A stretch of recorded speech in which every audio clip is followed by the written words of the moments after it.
In the spring of 1190, as the armies of Christendom gathered for the Third Crusade, a Burgundian chronicler named Helenan of Freudmont recorded a curious observation in his Chronicle of World History. He noted that in Britain, in the years around 717, a certain hermit had experienced a vision in which an angel revealed to him the dish used by Christ at the Last Supper, and that this dish, or vessel, was called in Latin gradle and in French grail. The passage occupied only a few lines in Helenan's massive chronicle, yet it represented the first clear documentary evidence of a legend that would captivate the Western imagination for nearly 1,000 years, generating more speculation, more scholarly controversy, and more popular fascination than perhaps any other relic in Christian history. The object he described would become known as the Holy Grail, and its story would weave together the most profound themes of medieval spirituality with the romantic ideals of chivalric literature, creating a symbol so potent that its influence would extend far beyond the Middle Ages into the modern age, where it would fuel conspiracy theories, inspire archaeological expeditions, and generate a popular literature that continues to proliferate in the 21st century. The Grail legend represents one of the most remarkable syntheses in Western cultural history, drawing upon disparate traditions that include the gospel narratives of Christ's final meal with his disciples, ancient Celtic mythology with its cauldrons of abundance and vessels of sovereignty, the emerging ideals of courtly love and chivalric quest, and the mystical theology of the medieval church with its elaborate sacramental symbolism. The object itself has been described variously as a dish, a cup, a stone, a platter, and a vessel of undefined shape, while its powers have been said to include the ability to provide unlimited food and drink, to heal the wounded, to grant eternal youth, to distinguish the worthy from the unworthy, and to serve as a direct conduit to divine grace. The knights who sought it in medieval romance included some of the most celebrated figures in Arthurian literature, among them Percival the simple fool who achieved wisdom, Gawain, the courteous knight who failed through worldly attachment, Lancelot the greatest warrior who was barred by his adulterous love, and Galahad the virgin knight whose purity alone qualified him to achieve the ultimate vision. The landscape through which these knights travelled was simultaneously the geographical Britain of castles and forests, and a spiritual terrain of temptation, trial, and transcendence, while the Grail itself remained always just beyond reach, glimpsed in moments of revelation, but never permanently possessed by any earthly seeker.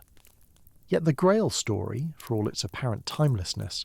had a very specific origin in the literary culture of late 12th century France,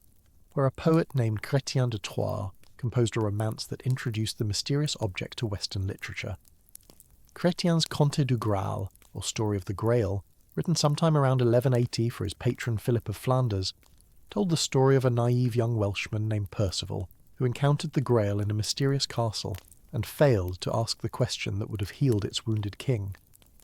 The poem remained unfinished at Chrétien's death, breaking off after approximately 9,000 lines of verse, and this incompleteness became one of the most consequential accidents in literary history,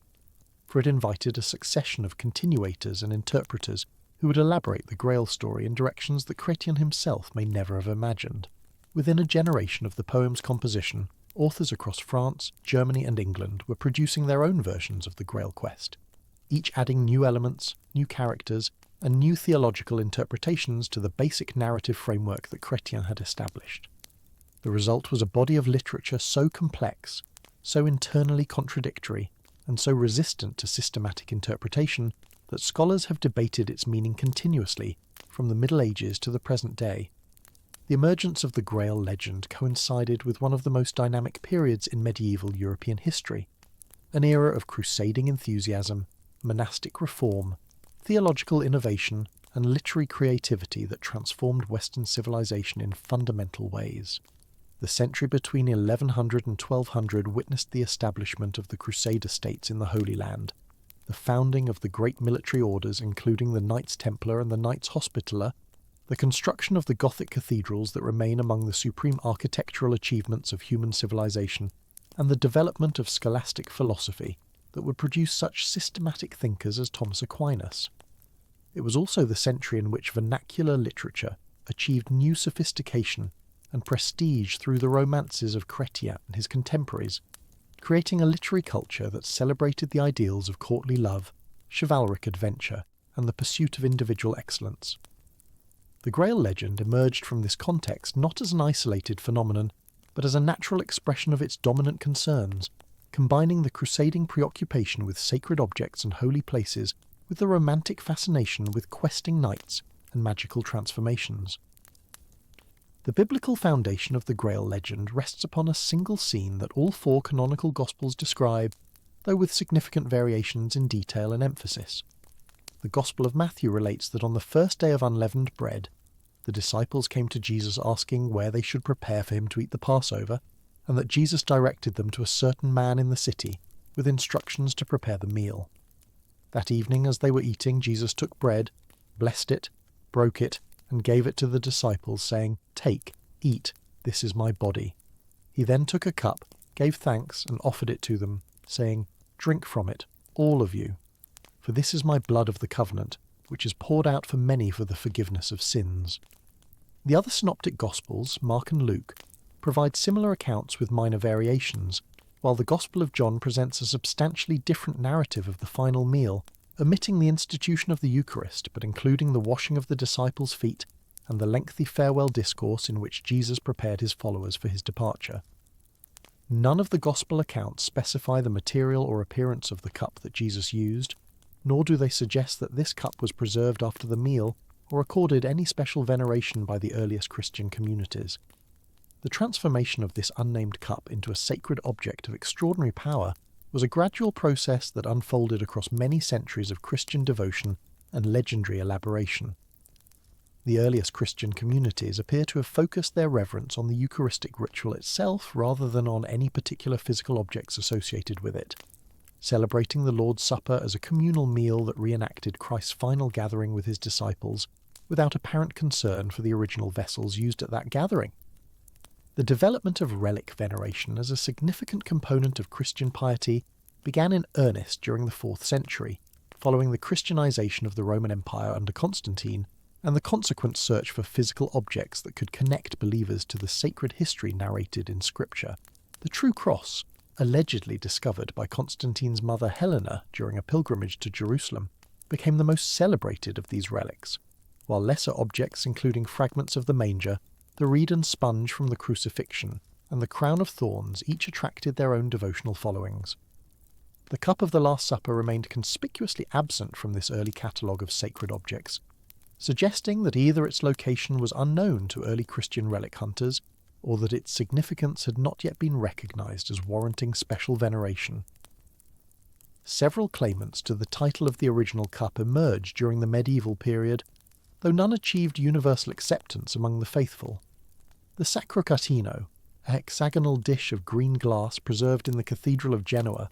was claimed by some medieval authorities to be the vessel from which Christ served the Paschal Lamb at the Last Supper, allegedly brought to Genoa by crusaders returning from the Holy Land in the 12th century. The Santa Chalice, a red agate cup preserved in the Cathedral of Valencia in Spain, possessed a more elaborate legendary pedigree, supposedly having been taken from Jerusalem to Rome by St. Peter, then conveyed to Spain to protect it from persecution, and finally hidden in the Pyrenean mountains during the Moorish conquest before its eventual installation in Valencia. The Antioch chalice, discovered in Syria in the early 20th century, and now housed in the Metropolitan Museum of Art in New York, was initially hailed by some as the actual cup of Christ, though subsequent scholarship has dated its manufacture to the 6th century and identified it as a lamp or a liturgical vessel of later Christian worship. These competing claimants to the identity of Christ's cup testified to the powerful hold that the idea of the original Last Supper vessel exercised over the Christian imagination, even as the absence of any generally accepted candidate left the field open for literary invention and legendary development. The figure responsible for the decisive literary transformation of the cup into the Holy Grail was Chrétien de Troyes, a poet whose works defined the conventions of Arthurian romance for subsequent centuries. Chrétien flourished in the courts of Champagne and Flanders during the 1160s, 1170s and 1180s, producing a series of romances that established the themes and characters that would dominate medieval narrative fiction for the next 300 years. His Eric and Enid explored the tensions between marital love and knightly adventure. His Cligès offered a sophisticated variation on the Tristan legend. His Yvain examined the relationship between love and madness, and his Lancelot introduced the adulterous passion between Lancelot and Guinevere that would become central to later Arthurian tradition. In each of these works, Chrétien demonstrated his mastery of narrative construction, his psychological subtlety in depicting character, and his ability to weave Celtic legendary material into stories that address the concerns of his aristocratic audiences. His final work, the Conte de Graal, brought all these skills to bear on material that proved even more resonant and enduring than anything he had previously attempted. The poem begins with Percival as a young man living in a remote forest with his widowed mother, deliberately kept ignorant of knighthood and chivalry by a mother who has lost her husband and older sons to the violent world of arms. When Percival encounters a group of knights passing through the forest and mistakes them for angels because of their shining armour, his fascination with their way of life overcomes his mother's warnings, and he sets off for Arthur's court to seek knighthood. The early sections of the romance trace Percival's gradual education in chivalric customs, as his initial ignorance and gaucherie give way to skill and refinement through a series of adventures and encounters with instructing figures. The decisive moment comes when Percival arrives at the castle of the Fisher King, a wounded ruler who cannot rise from his couch and whose land suffers under a mysterious blight. During a meal at the castle, Percival witnesses a strange procession in which a squire carries a bleeding lance. 2 other squires carry candelabra. A beautiful maiden bears a grail that shines with such brilliance that it outshines the candles, and another maiden carries a silver carving dish. The grail, Chrétien tells us, contains not a lamprey or a salmon, but a single communion wafer, and this wafer alone sustains the Fisher King's aged father in an adjoining room. Percival, following the advice of a mentor who had warned him against talking too much, fails to ask the question that would have healed the king and restored the land, and he wakes the next morning to find the castle deserted, and himself cursed for his failure. The precise nature of Chrétien's Grail has been the subject of intensive scholarly debate since the 19th century, when medieval literature first attracted systematic academic attention. The word Graal itself appears to derive from the Latin gradalis or gradale, a term for a type of dish or serving vessel used in prosperous medieval households, suggesting that Chrétien may originally have conceived the object as an unusually magnificent example of ordinary table furnishing rather than a sacred vessel of unique religious significance. The processional context in which the Grail appears, with its accompanying lance and dishes, resembles the ceremonial serving of meals in aristocratic households where courses were brought to the table with considerable pomp by servants of varying rank. At the same time, the communion wafer within the Grail and the sustenance it provides to the Fisher King's father clearly mark the object as connected to Eucharistic devotion, while the failure of the land and its ruler's wound invoke patterns familiar from Celtic mythology, where the health of the king and the fertility of the realm were intimately connected. The Grail in Chrétien's poem thus exists at the intersection of multiple symbolic systems, domestic and religious, Christian and Celtic, without being fully reducible to any single interpretation. The poem's incompleteness left these ambiguities unresolved, and invited subsequent authors to provide their own solutions to the mysteries that Chrétien had established. 4 major continuators extended the Conte de Graal in the decades following Chrétien's death, each adding thousands of verses that carried Percival's story forward through new adventures and ultimately to his achievement of the Grail. The first continuation, attributed in some manuscripts to an author named Wachier de Denain, focused primarily on the adventures of Gawain rather than Percival, exploring the knight's attempts to discover the secrets of the Grail castle and the significance of the bleeding lance. The second continuation returned attention to Percival, describing his search for the Grail and his gradual spiritual development as he learned from his earlier failure. The third continuation, also attributed to Vautier, brought Percival to the Grail castle again, and began to reveal some of the mysteries surrounding the lance and the Fisher King's wound. The fourth continuation, composed by Manessier, provided a definitive conclusion to Percival's quest, explaining the origins of the Grail and the lance, healing the Fisher King, and allowing Percival to succeed to the kingship of the Grail castle before his eventual death. Together, these continuations expanded Chrétien's 9,000 lines to approximately 60,000 lines of verse, creating an enormous narrative monument that testified to the widespread fascination with the Grail legend among French-speaking audiences of the late 12th and early 13th centuries. The transformation of the Grail from a mysterious serving vessel into specifically the cup of the Last Supper occurred in a work composed within a few years of Chrétien's poem by a Burgundian poet named Robert de Boron.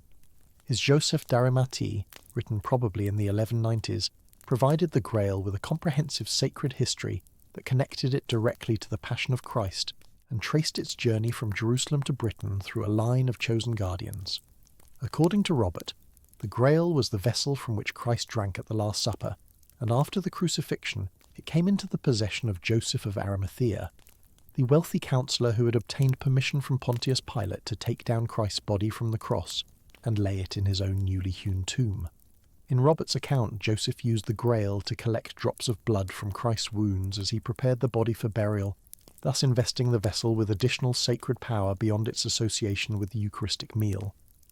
When Joseph was imprisoned by the Jewish authorities for his role in Christ's burial, Christ himself appeared to him in the dungeon and entrusted him with the Grail's secrets, establishing Joseph as the first guardian of an initiatic tradition that would be passed down through generations of chosen successors.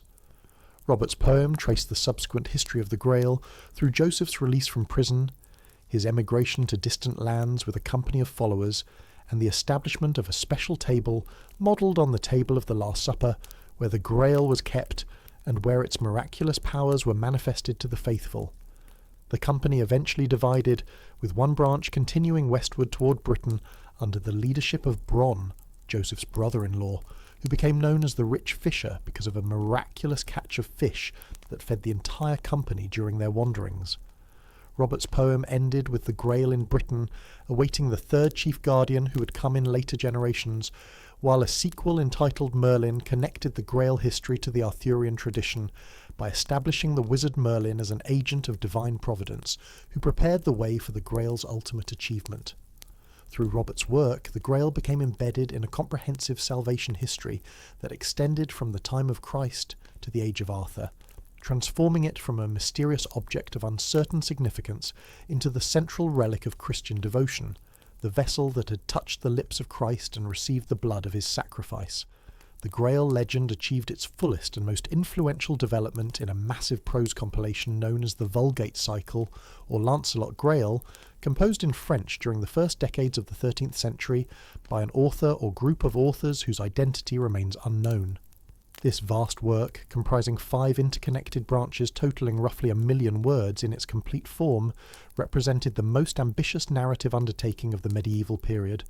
weaving together the Grail history, the Arthurian legend, and the story of Lancelot and Guinevere into a unified whole that stretched from the time of Christ's Passion to the destruction of Arthur's kingdom. The Vulgate Cycle included a history of the Grail drawn from Robert de Boron, a comprehensive account of Merlin's career, an enormous romance of Lancelot that occupied nearly half the total work, a focused narrative of the Grail quest proper known as the Quest del Saint Graal, and a devastating chronicle of the fall of Arthur's realm entitled La Mort le Roi Arthur. Together, these branches created an authoritative version of the Arthurian legend that would serve as the primary source for nearly all subsequent treatments, including Malory's Morte d'Arthur in the 15th century, Tennyson's Idylls of the King in the 19th, and the countless modern adaptations in film, television, and popular fiction. The Quest del Saint Graal, the branch devoted specifically to the Grail quest, marked a significant departure from the conventions of secular romance that had characterised earlier Arthurian literature, including Chrétien's own works. The quest reinterpreted the knightly quest in explicitly spiritual terms, presenting the search for the Grail as an allegory of the Christian soul's search for salvation, and subjecting the conventional values of chivalric romance to searching theological critique. The Knights of the Round Table, who set forth on the quest, discovered that their accustomed skills and virtues were insufficient for this spiritual undertaking, as the qualities that made them successful in worldly adventure proved obstacles to spiritual achievement. Lancelot, the greatest of all knights in prowess and reputation, was repeatedly shown visions of the Grail, but prevented from full participation in its mysteries by his adulterous relationship with Guinevere, a relationship that had been celebrated in earlier romance as the exemplary instance of courtly love. Gawain, whose courtesy and prowess had made him the model knight of earlier tradition, was revealed as spiritually superficial, capable of external conformity to religious observance but lacking the interior transformation that the Grail required. Only Galahad, a knight specifically created for this quest, whose virginal purity kept him free from the entanglements of earthly love, proved capable of achieving the full Grail vision and receiving the sacraments directly from Christ's hands. Galahad's introduction to Arthurian legend represented a deliberate intervention in the moral economy of chivalric romance, as his perfections served to expose the limitations of the established heroes. He was the son of Lancelot, conceived through a deception in which Lancelot believed he was lying with Guinevere, but was actually with Elaine, the daughter of the Grail King, and thus he combined the martial excellence of his father with a spiritual perfection that Lancelot himself could never achieve. Galahad arrived at Camelot on the Feast of Pentecost, taking his place in the Siege Perilous, a seat at the Round Table reserved for the knight destined to achieve the Grail, where all previous occupants had perished. The Grail itself appeared at the feast, covered with white samite, processing through the hall and providing each knight with his desired food, and then vanishing before anyone could see it clearly. Gawain responded by swearing to seek the Grail, until he had seen it more openly, and all the other knights followed his oath, initiating a quest that would empty the Round Table of its flour, and begin the process of destruction that would ultimately consume Arthur's kingdom. The quest traced the adventures of the questing knights through a landscape saturated with religious symbolism, where every encounter carried allegorical significance, and where the seemingly random events of romance were revealed as components of a divinely ordered providential plan. Hermits and holy men appeared throughout the narrative to interpret the knights' experiences, explaining how their victories and defeats, their visions and failures, reflected their spiritual states and disclosed their fitness or unfitness for the Grail's achievement. 3 knights alone proved worthy of approaching the Grail: Galahad the Virgin, Percival the Innocent, and Bors the Chaste, each embodying a different mode of spiritual excellence. Galahad achieved the fullest vision, celebrating the Grail Mass and receiving communion from Christ himself before dying in ecstasy and being carried to heaven by angels. Percival remained at the Grail Castle as its new guardian, dying shortly after Galahad and leaving the line of Grail Keepers extinct. Bors alone returned to Camelot to report what had occurred, bringing news of the Grail's achievement that marked both the culmination of Arthurian chivalry and the beginning of its end, for with the best knights dead or departed, the Round Table could never recover its former glory. The theological vision that informed the quest reflected the concerns of monastic spirituality, particularly the austere piety of the Cistercian order, whose influence permeated the text's treatment of chivalric values and sexual ethics. The Cistercians had been founded in 1098 as a reform movement within Benedictine monasticism, seeking to restore what they understood as the original rigour of the rule of St. Benedict through manual labour, liturgical simplicity, and withdrawal from the compromises of established monastic life. By the early 13th century, when the Kest was composed, the Cistercians had become one of the most influential orders in the Western Church, counting among their members such towering figures as Bernard of Clairvaux, who had preached the Second Crusade and dominated the religious politics of his age. The order's emphasis on interior transformation, its suspicion of worldly honours and pleasures, and its exaltation of virginity as the highest human state all found expression in the quest's treatment of the Grail quest, which demanded of its achievers a renunciation of earthly attachments that the conventional heroes of romance could not manage. The Grail's theological significance in the quest centred on its role as a vessel of divine grace, directly connected to the Eucharistic sacrifice through which, according to Catholic doctrine, the bread and wine of the Mass became the actual body and blood of Christ. The Grail Mass that Galahad celebrated at the climax of the quest represented the most intimate possible communion between human and divine, an experience of God's presence so overwhelming that mortal life could not contain it. The bleeding lance that accompanied the Grail in its procession was identified as the Spear of Longinus, the Roman soldier who had pierced Christ's side at the crucifixion, and whose blow had produced the flow of blood and water that theologians interpreted as signifying the sacraments of Eucharist and baptism. The wounded fisher king, whose healing depended upon the successful completion of the quest, represented both the specific figure of Joseph of Arimathea's descendant and the more general type of wounded humanity awaiting redemption. The Grail itself contained all these meanings simultaneously, functioning at once as historical relic, Eucharistic vessel, and symbol of divine grace that transcended any particular physical manifestation. the fusion of Grail legend with Arthurian tradition created an interpretive framework that would shape understanding of both narrative complexes for centuries to come. Arthur's court became the setting from which the quest was launched, his knights the seekers whose spiritual worthiness was tested, and his kingdom the realm whose fate was bound up with the Grail's achievement and departure. The Round Table, established according to the Vulgate cycle at Merlin's direction as an image of the Table of the Last Supper and the Grail Table of Joseph's company, provided the institutional structure within which chivalric fellowship and spiritual aspiration could be combined. The failure of most knights to achieve the Grail served as the narrative mechanism for depleting Arthur's court of its best members and initiating the decline that would culminate in civil war, treachery, and the king's final battle. The Grail quest thus functioned within the larger Arthurian narrative as both the highest achievement of chivalric culture and the catalyst of its destruction, simultaneously fulfilling and exhausting the possibilities that the Round Table represented. The geographical dimension of the Grail legend connected it to specific places in the British landscape, transforming the island into a sacred territory marked by the passage of holy objects and chosen guardians. Glastonbury, in southwestern England, emerged as the most significant of these Grail locations, its ancient monastery claiming association with Joseph of Arimathea's mission to Britain and eventually with the Grail itself. The monks of Glastonbury in the 12th century promoted their abbey as the site where Christianity had first been established in Britain, allegedly by Joseph himself, who had brought with him the Grail and the blood of Christ, and had founded a church dedicated to the Virgin Mary that was held to be the oldest in the land.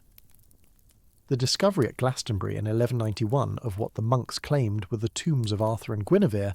further strengthened the abbey's connection to both Arthurian and Grail tradition, creating a nexus of legendary associations that attracted pilgrims and donors throughout the later Middle Ages. The Glastonbury Tor, the conical hill that rises dramatically from the Somerset levels, was identified by some medieval commentators as the location of the Grail castle,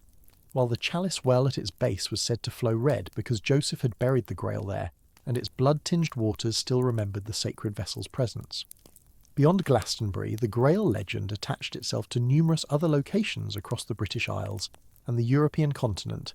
as local traditions claimed various sites as settings for the quest or repositories of the sacred vessel. Corbenic, the name given to the Grail castle in the Vulgate cycle, was identified by some with historical locations including Corbeil in France, though its description in the romances suggested a mysterious place removed from ordinary geography, accessible only to those spiritually prepared to find it. The castle of the Fisher King appeared in different texts at different locations, its shifting placement reflecting the essentially otherworldly nature of a place that existed simultaneously in physical space and spiritual dimension. The wasteland surrounding the Grail castle, whose desolation reflected the king's wound and awaited healing through the quest's completion, mapped both onto specific regions of medieval Britain and onto a symbolic landscape of spiritual barrenness that required redemption. The transformation of the Grail legend from a predominantly literary and spiritual phenomenon into a subject of institutional speculation and rumoured possession occurred gradually during the 13th and 14th centuries as various groups and organisations became associated in popular imagination with the sacred vessel and its supposed powers. The Knights Templar, that remarkable military religious order founded in the aftermath of the First Crusade to protect pilgrims travelling to Jerusalem, emerged as the most persistent focus of such speculation, their wealth, secrecy, and dramatic destruction creating fertile ground for theories connecting them to hidden sacred objects, including the Grail itself. The actual history of the Templar Order, spanning nearly 2 centuries from its founding around 1119 to its suppression in 1312, provided ample material for legend and conspiracy theory, while its members' dual identity as warrior monks occupying the holiest sites in Christendom suggested access to relics and secrets beyond those available to ordinary Christians. The origins of the Poor Fellow Soldiers of Christ and of the Temple of Solomon, to give the order its formal title, lay in the dangerous conditions facing European pilgrims in the newly conquered Holy Land, where the Crusader states established after the capture of Jerusalem in 1099 controlled only a fraction of the territory between the Mediterranean coast and the sacred sites further inland. Hugues de Payan, a knight from the Champagne region of France, and 8 companions presented themselves to King Baldwin II of Jerusalem around 1119, offering to form a permanent military force dedicated to protecting pilgrims on the roads between the port of Jaffa and the Holy City. Baldwin granted them quarters in the Al-Aqsa Mosque on the Temple Mount, a structure the Crusaders believed stood on the foundations of Solomon's Temple, from which location the order derived its popular name and much of its subsequent legendary associations. The Temple Mount location proved crucial to later theories, as medieval and modern speculators would imagine the knights excavating beneath the ancient foundations in search of treasures hidden since biblical times, supposedly discovering sacred objects including the Ark of the Covenant, the menorah of the temple, and various other relics whose possession granted the order supernatural knowledge and power. The Templars' rapid rise from a small band of warrior monks to one of the wealthiest and most powerful organisations in medieval Christendom contributed substantially to the atmosphere of mystery and suspicion that would eventually surround them. Bernard of Clairvaux, the most influential churchman of his generation, became the order's champion, composing a treatise in praise of the new knighthood and helping to secure papal approval for their rule at the Council of Troyes in 1129. This endorsement from the highest ecclesiastical authorities enabled the Templars to receive donations of land, money and recruits from across Western Europe, as pious nobles seeking to support the crusading enterprise found in the order a reliable instrument for their charitable intentions. Within decades of their founding, the Templars possessed extensive properties in every major kingdom of Christendom, their distinctive white mantles marked with red crosses becoming familiar sights from Scotland to Sicily and from Portugal to Poland. The financial operations that the order developed to manage its far-flung estates and to transfer funds between Europe and the Holy Land made the Templars pioneers of medieval banking, creating systems of credit, deposit and transfer that served kings, merchants and pilgrims alike while generating additional wealth for the order's treasuries. The combination of military prowess, religious devotion, financial sophistication, and organisational secrecy that characterised the Templars created an institution unlike any other in medieval society, one whose operations remained largely opaque to outside observers, while its influence touched virtually every aspect of Crusader-era life. The order's internal rituals and practices, conducted behind closed doors and protected by vows of obedience and silence, generated speculation among contemporaries who wondered what mysteries the knights might celebrate in their chapter meetings, and what knowledge they might have acquired through their occupation of the Temple Mount and their long presence in the Holy Land. The Templars' military defeats during the 13th century, culminating in the fall of Acre in 1291 and the end of the Crusader presence in the Levant, raised questions about the order's continued purpose and about the fate of the enormous wealth it had accumulated over nearly 2 centuries of privileged operations. These questions found their most dramatic answer in the events of October 1307, when King Philip IV of France ordered the simultaneous arrest of all Templars within his realm, initiating a process that would lead to the order's dissolution and the execution of many of its members on charges that combined financial accusations with allegations of heresy, idolatry, and secret practices of the most disturbing nature.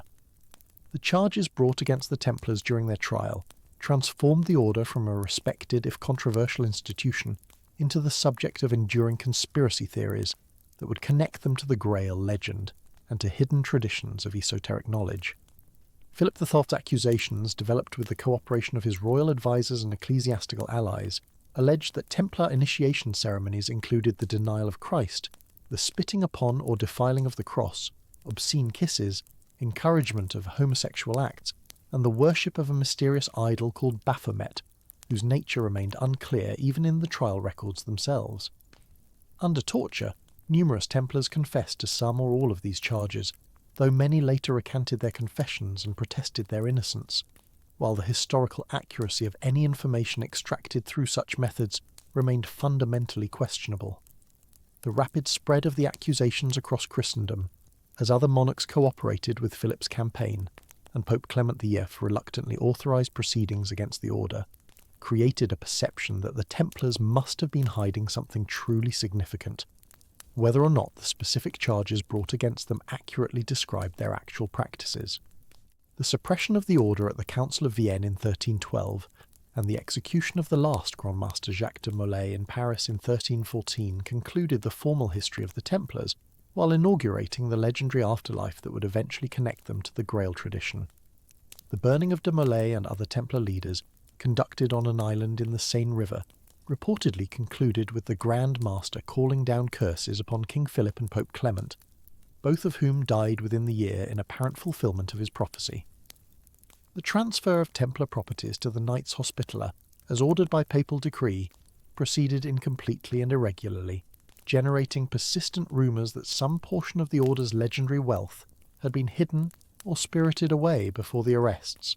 waiting to be recovered by those who knew where to look and possessed the necessary keys to its discovery. The survival of some Templars in Portugal, where King Dinis reconstituted them as the Order of Christ, and the possible escape of others to Scotland, where Robert Bruce's excommunication made his kingdom a potential refuge for those fleeing papal authority, provided geographical anchors for theories about the continuation of Templar traditions and the preservation of whatever secrets the Order might have possessed. The connection between the Templars and the Grail legend developed gradually during the centuries following the Order's suppression, drawing upon both the actual history of the Knights' presence in the Holy Land and the imaginative possibilities generated by their wealth, secrecy, and dramatic destruction. Wolfram von Eschenbach's Parzival, composed before the Templar trial but during the Order's period of greatest power, had already associated Grail guardianship with a military brotherhood called the Templeroisen, knights who protected the Grail castle and its sacred contents according to rules that resembled those governing actual military religious orders. Whether Wolfram intended a direct identification with the historical Templars, or merely used their example as a model for his fictional guardians, remained debatable, but later interpreters drew connections that the text itself might not have explicitly supported, finding in the romance's mysterious brotherhood confirmation of Templar involvement with the Grail's protection and transmission. The timing of the poem's composition, contemporary with the Templars' presence in Jerusalem and their occupation of the Temple Mount, seemed to suggest that Wolfram possessed information about the Order's true activities that he encoded within his fictional narrative, waiting for future readers to decode his message. The esoteric interpretation of Templar history that developed from the 16th century onward incorporated the Grail legend into increasingly elaborate theories about the Order's hidden purposes and surviving traditions. The Renaissance and early modern periods witnessed growing interest in secret knowledge, hidden traditions, and mystical brotherhoods that supposedly preserved ancient wisdom from the destruction visited upon it by religious orthodoxy and political persecution. The Templars, with their documented secrecy, their long presence at sites associated with both Old and New Testament events, and their violent suppression on charges that seemed to hint at heterodox beliefs, provided an ideal subject for such speculation. Their alleged possession of the Grail became one element in a larger complex of theories that attributed to them knowledge of sacred geometry, alchemical secrets, alternative Christian traditions, and the preservation of teachings suppressed by the institutional church since the earliest centuries of the faith. The 18th century witnessed the emergence of new fraternal organisations that claimed descent from the medieval Templars and incorporated Grail-related symbolism into their rituals and teachings. Various Masonic rites and orders, proliferating during this period of expanding associational life among European elites, traced their lineages back through the Templars to Solomon's Temple itself, constructing elaborate ceremonial frameworks that drew upon medieval chivalric imagery and claimed access to secrets preserved since ancient times. The Scottish Rite of Freemasonry and various continental systems developed degrees and ceremonies that reference both Templar history and Grail tradition, creating initiatory progressions through which members advanced in their understanding of symbolism that connected medieval romance to ancient mysteries. The actual historical connections between these 18th century organisations and the medieval Templars remained tenuous at best, but the imaginative connections proved powerful enough to shape popular understanding of both the Order and the Grail for generations to come. The political dimensions of Templar conspiracy theories expanded during the Revolutionary era, as opponents of established religious and political authority found in the Order's suppression evidence of the Church's willingness to destroy those who possessed inconvenient truths.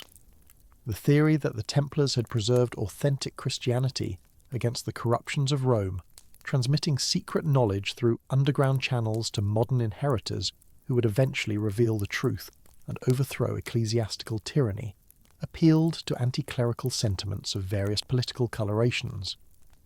The Grail, in this interpretation, represented not merely a physical relic, but the suppressed true teaching of Christ, preserved by the Templars and their successors against the institutional church's efforts to monopolise religious authority. The French Revolution and its aftermath, with its attacks upon ecclesiastical privilege and property, seemed to some interpreters to represent the final working out of forces that the Templar suppression had set in motion,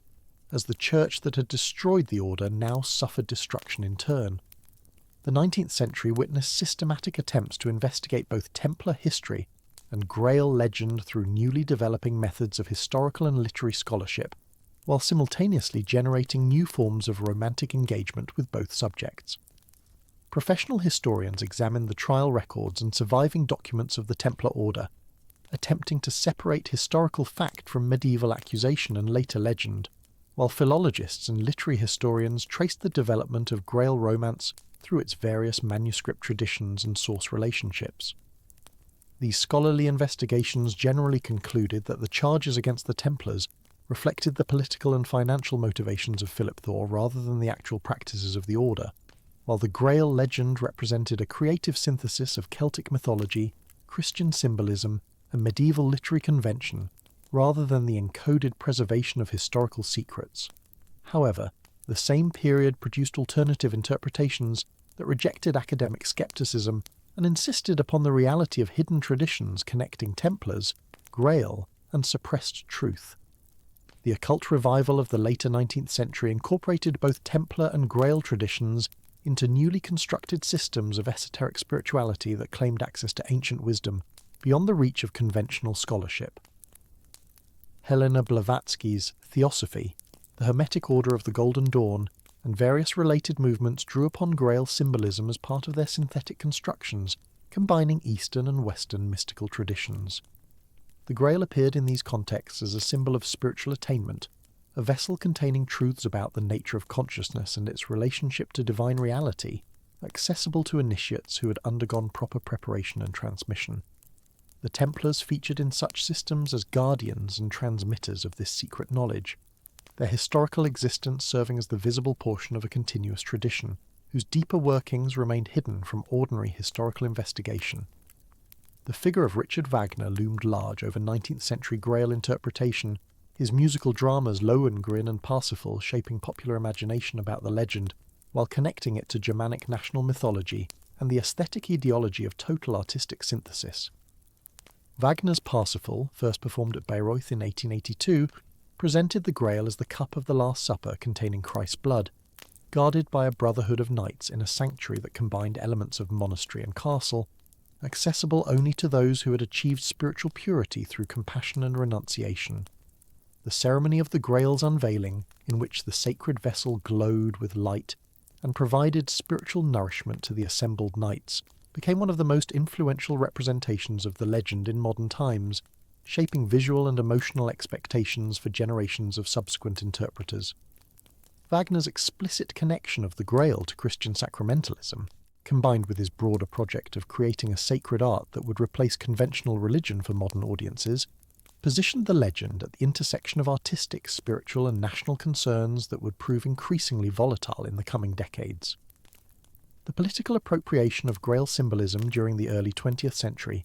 connected the legend to ideologies of racial purity and national destiny that culminated in the catastrophic violence of the Nazi period. Heinrich Himmler, head of the SS and architect of the Holocaust, demonstrated particular fascination with Grail tradition as part of his broader interest in constructing a spiritual framework for National Socialism that would draw upon Germanic mythology and medieval chivalric ideals. The castle of Wewelsburg in Westphalia, which Himmler intended as a spiritual centre for the SS, incorporated Grail-related symbolism into its design and ceremonial functions, with a crypt intended to house relics and an assembly hall whose round table arrangement echoed Arthurian legend. Otto Rahn, a German writer who had published romantic accounts of Cathar history and their alleged connection to the Grail, briefly joined the SS before his death in 1939, contributing to theories that link the medieval heretics of southern France to Templar tradition and to the preservation of an alternative Christianity that Nazi ideology sought to recover and restore. The post-war period witnessed efforts to dissociate Grail scholarship from its appropriation by fascist ideology, while simultaneously generating new popular interest in the legend through fiction and pseudo-historical speculation. Academic study of medieval romance continued to advance, with increasingly sophisticated analysis of manuscript traditions, source relationships, and cultural context producing detailed understanding of how the Grail legend had developed and functioned within medieval literary culture. The recognition that the legend represented a creative synthesis rather than the preservation of historical secrets did not diminish its power as a subject for scholarly investigation, as researchers explored the theological, psychological, and social dimensions of narratives that had captivated medieval audiences and continued to generate interpretive engagement. The post-war decades also witnessed the emergence of new forms of popular engagement with the Grail, as novels, films, and pseudo-historical works presented the legend to mass audiences in forms that drew upon both medieval sources and modern preoccupations. The publication in 1982 of Holy Blood, Holy Grail by Michael Bagent, Richard Lee, and Henry Lincoln represented a watershed moment in popular Grail mythology, introducing millions of readers to a theory that would transform understanding of the legend while generating intense controversy about its historical validity.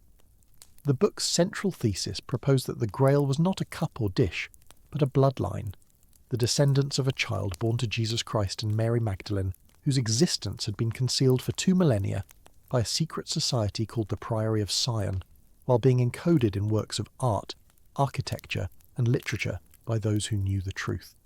The theory explained the Grail's name as a corruption of sang real, meaning royal blood, rather than sangreal, meaning Holy Grail, transforming the sacred vessel into a genealogical metaphor for the preservation of Jesus' physical descendants through the centuries. The book drew upon the Templar tradition by presenting the order as guardians of this secret. Their destruction by Philip IV, though motivated by the threat their knowledge posed to the Church's authority, which rested upon doctrines of Christ's divinity and celibacy that the existence of descendants would directly contradict. The Priory of Sion itself, the supposed secret society that Holy Blood, Holy Grail presented as the custodian of the bloodline secret across nearly 1,000 years of European history, possessed a documented history that illustrated the complex relationship between genuine historical research and imaginative elaboration that characterized much popular Grail literature. The organization's existence as a modern entity could be traced to documents deposited in the Bibliothèque Nationale in Paris during the 1960s, documents that purported to reveal the Priory's ancient origins and its role as the hidden hand behind various historical developments, including the founding of the Knights Templar themselves.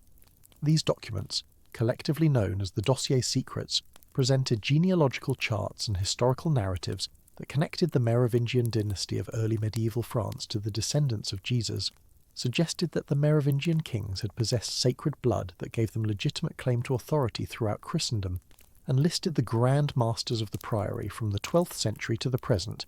including such luminaries as Leonardo da Vinci, Isaac Newton, and Victor Hugo.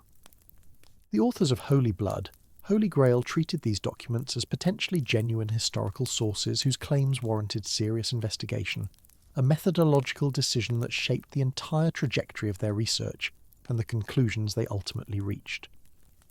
The subsequent investigation into the origins of the Dossier Secrets revealed that they had been fabricated by Pierre Plantard, a French draftsman with a history of involvement in various occult and political organizations, who had created the Priory of Sion in 1956 as a small local association before elaborating its supposed history through the planted documents. Plantard's motivations combined personal fantasy, political ambition, and genuine interest in esoteric traditions into a project that he apparently hoped would establish his own claim to Merovingian descent, and thus to some form of legitimate authority within French society. The exposure of the Priory's modern fabrication did not, however, significantly diminish the popular appeal of the bloodline theory, as subsequent writers and readers often dismissed the debunking as itself part of the conspiracy, evidence that powerful forces continued to suppress the truth that threatened established religious and political authority. The resilience of the theory demonstrated how effectively it addressed certain psychological and cultural needs that existed independently of any historical evidence, providing a framework for understanding power, secrecy, and the relationship between the sacred and the hidden that resonated with contemporary sensibilities even when its specific claims could be definitively disproved. The bloodline theory drew upon and amplified long-standing traditions within esoteric Christianity that had questioned orthodox doctrines about Jesus' nature and life circumstances, traditions that could be traced through various heretical movements of the medieval period to early Christian communities whose beliefs differed substantially from those that became normative within the institutional church. The Gnostic Christians of the first centuries of the Common Era had produced texts that presented Jesus as a teacher of hidden wisdom, rather than a sacrificial saviour, texts that often featured Mary Magdalene as a prominent disciple who received special revelations and enjoyed a particularly close relationship with Jesus that other disciples resented. The Gospel of Philip, a Gnostic text discovered among the Nag Hammadi manuscripts in 1945, contained a fragmentary passage that referred to Jesus kissing Mary Magdalene, and to the disciples questioning why he loved her more than them, language that later interpreters would cite as evidence for an intimate relationship that Orthodox tradition had suppressed. The Gospel of Mary, another early Christian text that survived in fragmentary form, presented Mary Magdalene as the recipient of visions and teachings that Jesus had not shared with the male disciples, positioning her as a spiritual authority whose legitimacy Peter and others disputed. These texts, while they provided no evidence for the specific claims of the bloodline theory, documented that diverse understandings of Mary Magdalene's significance had existed within early Christianity, and that her marginalization within Orthodox tradition represented a historical development rather than an inevitable recognition of her actual role. The figure of Mary Magdalene had undergone significant rehabilitation within both academic scholarship and popular culture during the decades preceding the publication of Holy Blood, Holy Grail, a process that created conditions favourable to the bloodline theory's reception, even as it proceeded from different premises and motivations. Feminist theologians and historians had challenged the traditional identification of Mary Magdalene with the repentant prostitute who anointed Jesus' feet, an identification that rested upon Pope Gregory the Great's 6th century conflation of several distinct women mentioned in the Gospels into a single figure whose sexuality defined her significance. The recognition that the canonical Gospels actually presented Mary Magdalene primarily as a witness to the crucifixion and resurrection, as the first person to whom the risen Christ appeared, and as the one whom Jesus charged with announcing his resurrection to the other disciples, suggested that her role within the early church had been far more significant than later tradition acknowledged. The title Apostle to the Apostles, applied to Mary Magdalene in some early Christian sources, indicated that her authority had originally been recognized before being suppressed by traditions that privileged male leadership and associated women with sexual sin rather than spiritual insight. The bloodline theory capitalized on this scholarly rehabilitation, while taking it in directions that academic researchers did not follow, transforming Mary Magdalene from a significant spiritual figure into the vessel of a physical lineage whose preservation constituted the central secret of Western history. The appeal of this transformation lay partly in its materialization of the sacred, its insistence that the deepest spiritual truths were ultimately biological and genealogical, that the divine had entered human history not merely through teaching or sacrifice, but through reproduction and descent. This materialization resonated with contemporary anxieties about the relationship between body and spirit, between genetic inheritance and personal identity, concerns that developments in molecular biology and reproductive technology were making increasingly urgent during the latter decades of the 20th century. The notion that sacred blood continued to flow through certain families, that one might discover oneself to be a descendant of Jesus, provided a form of spiritual election that required no belief or practice, only the right ancestry, a concept that appealed to those who sought transcendent significance without the demands of traditional religious commitment.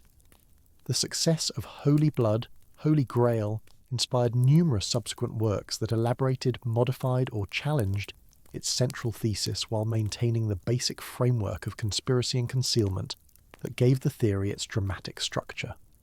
The most influential of these derivatives was Dan Brown's novel The Da Vinci Code, published in 2003, which presented the bloodline theory through a thriller narrative involving murder, art history, and a desperate race to uncover secrets that powerful forces within the Catholic Church sought to keep hidden. Brown's novel drew extensively upon Holy Blood, Holy Grail for its historical framework, incorporating the Priory of Sion, the Templar connection, and the Sang real etymology into a fast-paced plot that reached tens of millions of readers who might never have encountered the earlier non-fiction work. The novel's presentation of Leonardo da Vinci's paintings, particularly The Last Supper and the Mona Lisa, as encoded messages revealing the bloodline secret, introduced a dimension of art historical interpretation that added visual evidence to the textual and genealogical claims of the underlying theory. The Da Vinci Code's extraordinary commercial success generated both intense criticism from religious institutions and scholars who objected to its presentation of fiction as fact, and extensive popular engagement with the questions it raised about Orthodox Christianity and the reliability of received tradition. The Catholic Church and various Protestant denominations organised responses that range from scholarly refutations to pastoral guidance for congregants troubled by the novel's claims, efforts that acknowledged the book's cultural impact while attempting to contain its influence upon believers.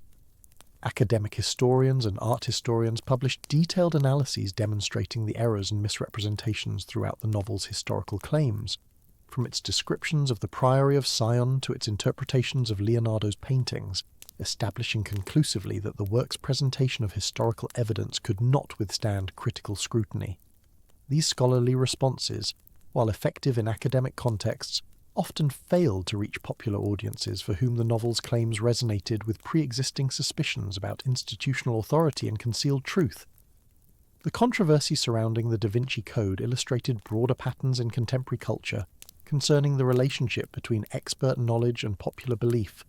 patterns that would become increasingly significant in the decades following the novel's publication. The willingness of millions of readers to accept claims that professional historians unanimously rejected suggested that traditional forms of intellectual authority had weakened considerably, that credentials and methodology carried less weight in public discourse than narrative appeal and confirmation of existing suspicions. The bloodline theory succeeded not despite but because of its rejection by official sources, as that rejection could be interpreted as further evidence of the conspiracy's continued operation, its success in preventing dangerous truths from reaching general awareness.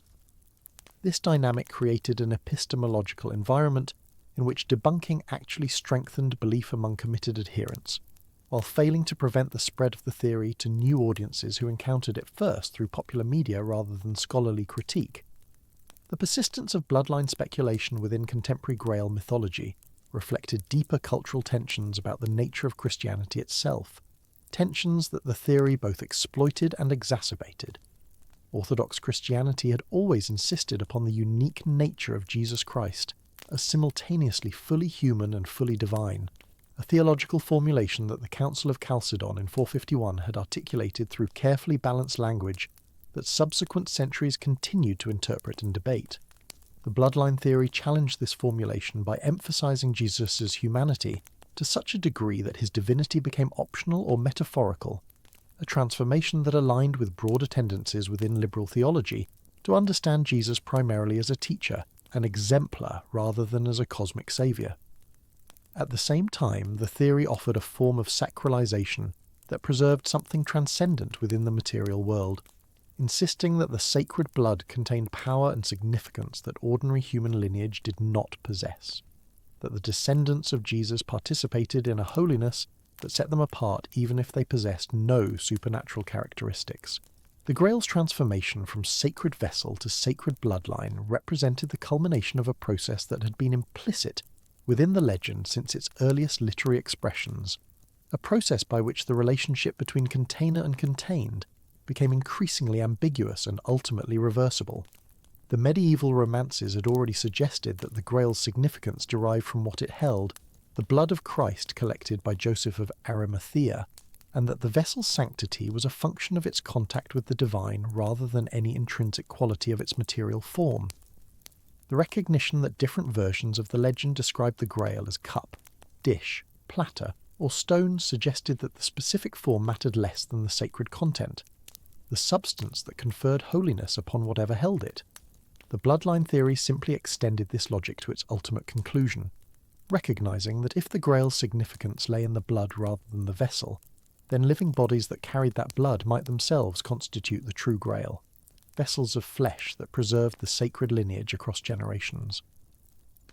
The geographical dimensions of popular Grail mythology expanded significantly during the late 20th century, as various locations claimed connection to the legend, often drawing upon local traditions that had existed for centuries while repackaging them for tourism and popular consumption. Glastonbury and Somerset, long associated with Joseph of Arimathea and the foundation of British Christianity, developed into a major centre of alternative spirituality, where Grail seekers mingled with practitioners of paganism, New Age philosophy, and various syncretic traditions that drew upon multiple religious sources. The Tor, a distinctive hill rising above the Somerset levels, attracted interpretations connecting it to the Isle of Avalon of Arthurian legend, to prehistoric goddess worship, and to ley lines and earth energies that supposedly concentrated at this geographically unusual site. The chalice well at the foot of the Tor, whose iron-rich waters emerged at a constant temperature and rate, provided a physical focus for devotion and meditation, with some visitors believing that Joseph had buried the Grail in this location and that the well's red-tinted waters derived their colour from Christ's blood rather than mineral deposits. Rennes-le-Château in southern France became another major site of Grail pilgrimage following the publication of Holy Blood, Holy Grail, which had devoted extensive attention to the peculiar circumstances surrounding the village's 19th-century priest, Béranger Saunière. The priest had undertaken extensive renovations of his modest church, decorated it with unusual and possibly heterodox imagery, and apparently spent sums of money far exceeding his official income, circumstances that generated speculation about the source of his wealth and the meaning of the symbols he had incorporated into his church. The theory proposed in Holy Blood, Holy Grail suggested that Saunière had discovered documents or treasure connected to the Priory of Sion and the bloodline secret, knowledge for which powerful interests had paid handsomely to keep concealed, or alternatively which Saunière had used for blackmail. Subsequent investigation established more mundane explanations for the priest's wealth, including the sale of masses and possible trafficking in religious goods. But these explanations did not diminish the flow of visitors who sought to decode the church's imagery and to discover what secrets the remote village might still conceal. The proliferation of claimed Grail locations reflected the legend's essentially reliquary character, its function as a narrative explaining the presence of sacred objects in specific places and legitimizing the pilgrimage traditions that developed around those locations. Medieval Christianity had generated an enormous trade in relics, physical remains of saints and objects associated with Christ and the Virgin Mary, whose presence was believed to confer blessing and power upon the churches and monasteries that housed them. The Grail legend had provided a narrative framework for understanding how objects touched by Christ might have travelled from Palestine to Western Europe, while the lack of any single verified Grail allowed multiple locations to claim connection to the tradition without direct competition or contradiction. The postmodern Grail quest, stripped of medieval assumptions about the literal presence of sacred objects, nevertheless perpetuated the reliquary impulse by seeking locations where transcendent meaning might be accessed, where the boundaries between the material and the spiritual might prove more permeable than ordinary experience suggested. The relationship between academic scholarship and popular mythology concerning the Grail had become increasingly fraught by the early 21st century, as researchers found their careful conclusions ignored, misrepresented, or actively rejected by audiences more interested in mystery than in critical analysis. The academic study of medieval romance had produced remarkably detailed understanding of the Grail texts, their relationships to one another, their cultural contexts, and the theological and literary traditions upon which they drew, understanding that definitively established the legend's medieval literary origins and its creative synthesis of diverse elements into something genuinely new. This scholarship demonstrated that the Grail had not existed as a unified tradition before Chrétien de Troyes' 12th century romance, that subsequent writers had elaborated and Christianized the legend in traceable ways, and that claims of pre-Christian or esoteric origins for the Grail could not survive critical examination. The disconnect between this scholarly consensus and popular understanding reflected broader patterns of cultural fragmentation in which specialized knowledge increasingly failed to shape general belief. The psychological dimensions of Grail mythology received sustained attention from scholars working within Jungian and related frameworks, who interpreted the legend as an expression of universal patterns of human development, rather than as a record of historical events or a repository of concealed doctrine. The Grail quest in this reading represented the individuation process through which the developing personality integrates conscious and unconscious elements into a coherent self, with the Grail itself symbolising the transcendent goal that gives direction and meaning to psychological growth. The wounded king, unable to die but unable to live fully, represented the condition of psychic stagnation that prevented authentic engagement with life, while the questing knight embodied the heroic ego willing to confront the unknown in search of healing and wholeness. The wasteland, the sterile kingdom that awaited the Grail's restoration, symbolised the consequences of psychological imbalance for the broader community, suggesting that individual and collective health were ultimately inseparable, and that the quest for personal meaning had implications extending far beyond the individual seeker. This psychological interpretation did not necessarily conflict with religious readings of the legend, but offered a complementary framework that could accommodate believers and skeptics within a shared understanding of the Grail's significance. The recognition that myths and symbols could communicate truths about human experience without requiring literal belief in their historical claims allowed modern audiences to engage seriously with the legend, while maintaining critical distance from its supernatural elements. The Grail could function as a powerful symbol of spiritual aspiration, of the human longing for transcendence and meaning, without requiring acceptance of any particular theology or cosmology, a flexibility that contributed significantly to its continued appeal in an era of declining institutional religion and increasing religious pluralism. The legend's openness to multiple levels of interpretation, its resistance to any single definitive meaning, proved to be among its most valuable characteristics for contemporary culture, allowing individuals with very different worldviews to find something meaningful within its rich symbolic vocabulary. The transformation of the Grail from a symbol accessible to multiple interpretations into a focal point for alternative historical claims accelerated dramatically in the final decades of the 20th century, as writers increasingly treated the legend not as medieval literary creation, but as encoded testimony concerning actual historical events that mainstream scholarship had overlooked or suppressed. This shift from symbolic to literal interpretation represented a fundamental reorientation of Grail discourse, one that would generate unprecedented public interest in the legend, while simultaneously creating tensions with both academic scholarship and traditional religious understanding. The publication of The Holy Blood and the Holy Grail in 1982 by Michael Bagant, Richard Lee, and Henry Lincoln marked the definitive emergence of this alternative historical approach, presenting a comprehensive theory that linked the Grail legend to claims about the survival of Jesus Christ's bloodline and its alleged protection by secret societies throughout subsequent centuries. The authors proposed that the Grail itself should be understood not as a physical vessel, but as a metaphor for the royal blood of Jesus, carried through history by his descendants and preserved through careful marriage alliances that connected to the Merovingian dynasty of early medieval France. This interpretation required the assumption that Jesus had married Mary Magdalene and fathered children, that this family had escaped to southern France following the crucifixion, and that their descendants had intermarried with European nobility while concealing their origins from the Catholic Church, which had allegedly suppressed knowledge of Jesus' human family to protect doctrines about his divinity. The theory drew upon the Priory of Sion, a French organisation claiming ancient origins and connections to both the Knights Templar and the Merovingian bloodline, presenting documents allegedly demonstrating centuries of secret activity by this shadowy brotherhood. Subsequent investigation revealed that the Priory of Sion had been founded in 1956 by Pierre Plantard, a French draftsman with royalist political interests, and that the documents upon which much of the theory depended had been forged and planted in the Bibliothèque Nationale in Paris as part of an elaborate hoax. The exposure of these forgeries did remarkably little to diminish public interest in the broader theory, as subsequent authors continued to develop and elaborate bloodline claims while distancing themselves from the specific Priory of Sion material that had been definitively discredited.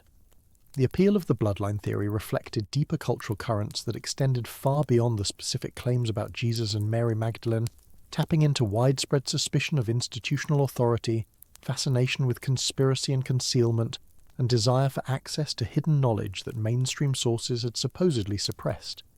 The theory offered readers the satisfying experience of seeing through official narratives to discover supposedly dangerous truths that powerful institutions had worked for centuries to conceal, positioning the reader as an initiated participant in knowledge from which ordinary people remained excluded. This Gnostic appeal, the promise of special insight available only to those willing to question received wisdom, had characterized certain strains of religious thought since antiquity, and found contemporary expression in alternative historical claims that treated official scholarship as yet another institution to be distrusted.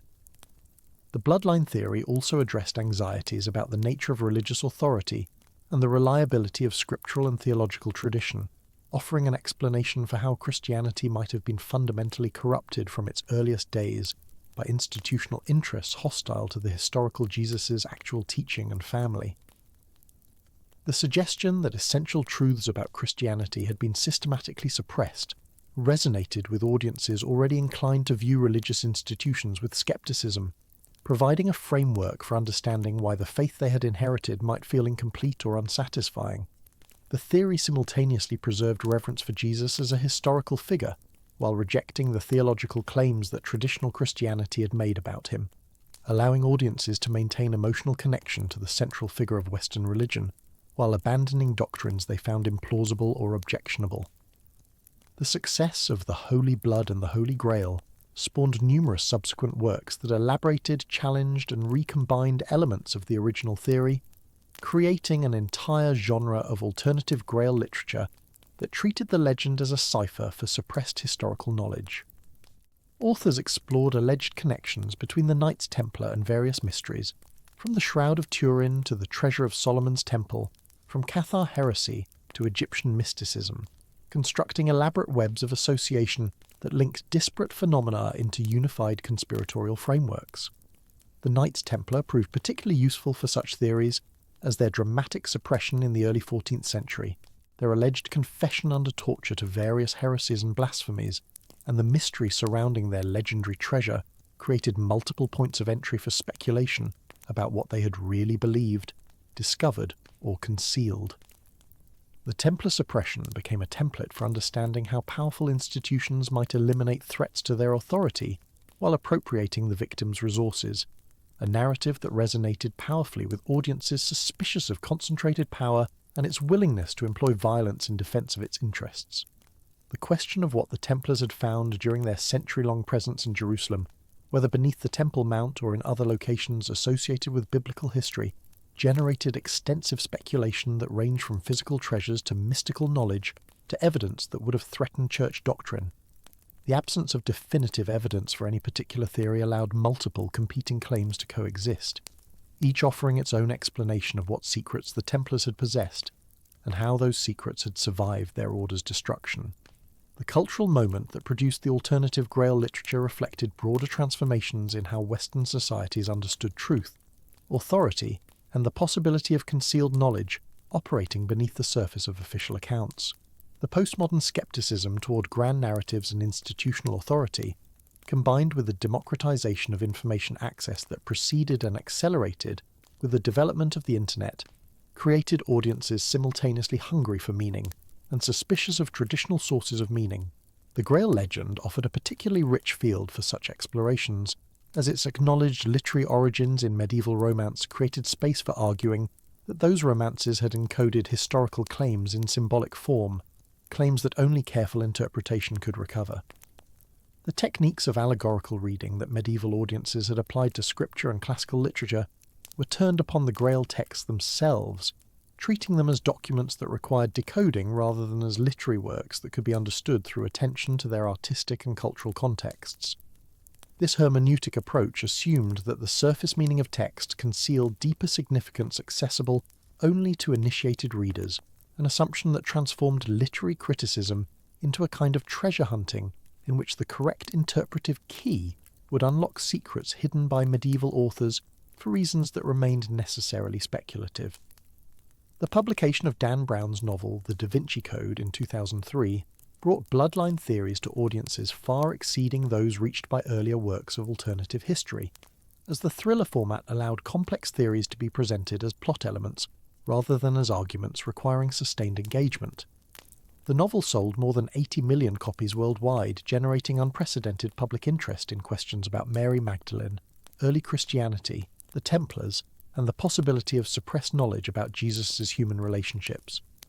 Brown's fictional treatment of the bloodline theory blurred the boundaries between historical fiction and historical argument in ways that troubled scholars and theologians, as many readers appeared uncertain about which elements of the novel reflected actual historical claims and which represented creative invention. The novel's premise that a secret society had protected Jesus' descendants for 2 millennia while the Catholic Church had attempted to suppress knowledge of their existence touched sensitive points in relations between different Christian traditions and between religious and secular authority more broadly. The enormous commercial success of the novel demonstrated the cultural appetite for narratives that combined religious themes with conspiracy, concealment, and the promise of hidden truth. Appetite that subsequent works in both fiction and purported non-fiction would continue to serve. The scholarly response to the bloodline theory and its popular elaborations demonstrated both the strengths and limitations of academic expertise in shaping public understanding of historical and religious questions. Historians, biblical scholars, and medievalists produced numerous works demonstrating the absence of historical evidence for the theory's central claims, the anachronistic assumptions underlying its treatment of early Christianity, and the documented fraudulent origins of key supporting documents. These scholarly critiques established definitively that no credible evidence supported claims about Jesus' marriage or descendants, that the Priory of Sion documents were 20th century forgeries, and that the Grail legend's medieval literary origins precluded any interpretation of the romances as encoded historical testimony about events a millennium earlier. The impact of this scholarship on public belief proved limited, however, as audiences interested in alternative theories often viewed academic skepticism as yet another form of institutional suppression rather than as legitimate critical engagement. The dynamics of conspiratorial thinking, in which evidence against a theory could be reinterpreted as evidence of successful concealment, made such beliefs remarkably resistant to conventional refutation. The scholarly demonstration that particular claims were false or unsupported often simply redirected speculation toward other elements of the theory, or toward different versions of the underlying narrative, as the appeal of the framework proved more durable than commitment to any specific evidentiary claims. The relationship between academic medieval studies and popular interest in the Grail revealed tensions inherent in the project of public scholarship, as researchers found their nuanced conclusions simplified, distorted, or ignored in favour of more sensational interpretations. The careful analysis of manuscript traditions, source relationships, and cultural context that characterise professional Grail scholarship held limited appeal for audiences seeking answers to questions about ultimate meaning and concealed truth. The acknowledgement of uncertainty and the qualification of claims that scholarly integrity required appeared to many readers as evasiveness or as complicity in suppression, while the confident assertions of alternative historians offered the satisfaction of definitive answers that academic caution could not provide. This dynamic reflected broader challenges facing expertise in an era of democratized information access, as the authority previously accorded to specialized knowledge increasingly competed with alternative sources that promised access to truth that experts either could not see or would not reveal. The feminist dimensions of Grail reinterpretation received particular attention in the alternative literature, as claims about Mary Magdalene's importance and subsequent suppression resonated with critiques of patriarchal bias in religious and historical tradition. The argument that Mary Magdalene had been Jesus' spouse and spiritual equal, whose significance had been deliberately diminished by a male-dominated church, offered a framework for understanding how women's roles in early Christianity might have been systematically obscured. Feminist scholars had indeed documented the processes through which Mary Magdalene had been conflated with unnamed sinners in the Gospels and transformed from a prominent disciple into a repentant prostitute, demonstrating genuine historical distortions in the traditional reception of her biblical portrayal. The alternative historians extended these scholarly findings into speculative territory, arguing that the distortions reflected deliberate policy to suppress knowledge of Mary's true status as Jesus' wife and the mother of his children. The appeal of this narrative to audiences concerned with women's marginalization in religious tradition was considerable, as it transformed Mary Magdalene from a peripheral figure into the bearer of Christianity's most important secret, and the founder of a sacred dynasty that institutional misogyny had attempted to erase. The tension between the emancipatory potential of these reinterpretations and their reliance on traditional assumptions about women's significance deserved attention, as bloodline theories ultimately located Mary Magdalene's importance in her reproductive function rather than in her own spiritual authority or teaching. The emphasis on her role as vessel for Jesus' descendants replicated rather than challenged patterns of defining women's value through their relationship to men and their capacity for producing heirs, even as the narrative was presented as recovering suppressed feminine truth. The sacred feminine imagery that suffused alternative Grail literature drew heavily on essentialist conceptions of gender that academic feminist scholarship had critiqued, romanticizing female mystery and reproductive power in ways that some scholars found ultimately conservative rather than genuinely liberating. The Grail's association with the womb, whether understood as Mary Magdalene's body carrying Jesus' child or as symbol for feminine creative capacity more generally, maintained connections to medieval symbolism while clothing them in contemporary vocabulary of goddess spirituality and women's wisdom. The appeal of this imagery to audiences hungry for feminine sacred symbolism within or alongside Christian tradition was genuine,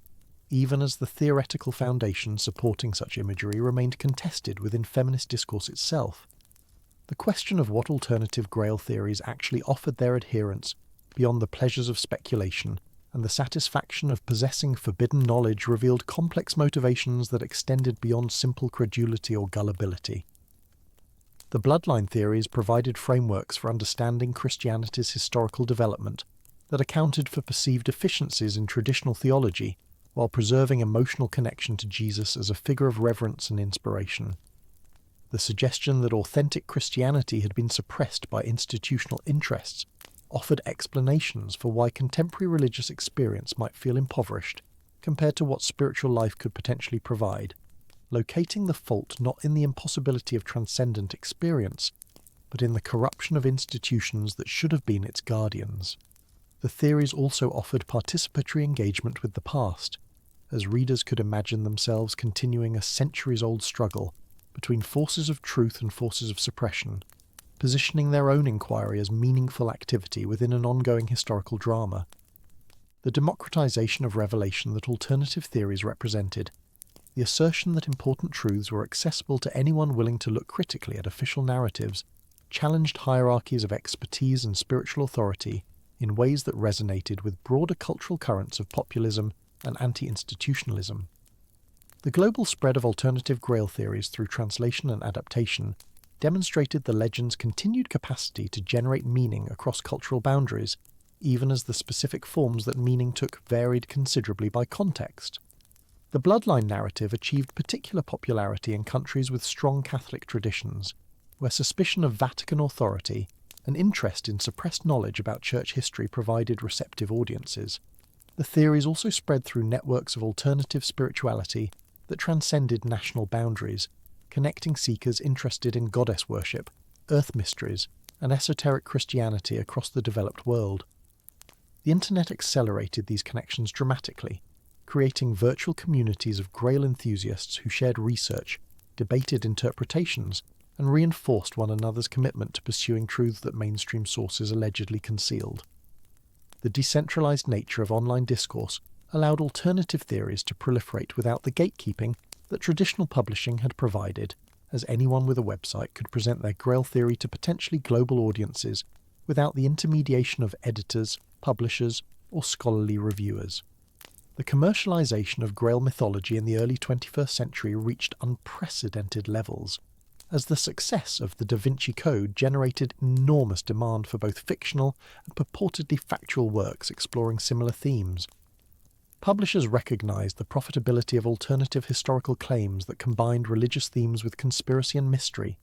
commissioning numerous works that promised to reveal secrets about Jesus, the Templars, the Grail, and related subjects. The tourism industry and locations associated with the legend expanded significantly, as Rennes-le-Château, Rosslyn Chapel, and other sites attracted visitors seeking connection to the mysteries they had encountered in popular media. The economic incentives thus created encouraged continued production of alternative Grail content, as successful formulas were replicated and varied to maintain audience interest. The commodification of mystery, the transformation of spiritual seeking into consumer experience, troubled critics who saw in this phenomenon the reduction of genuine religious impulses to entertainment and commerce. The persistence of serious spiritual seeking beneath the commercial surface of contemporary Grail interest deserved acknowledgement, however, as many individuals engaging with the legend brought genuine religious and existential concerns to their exploration.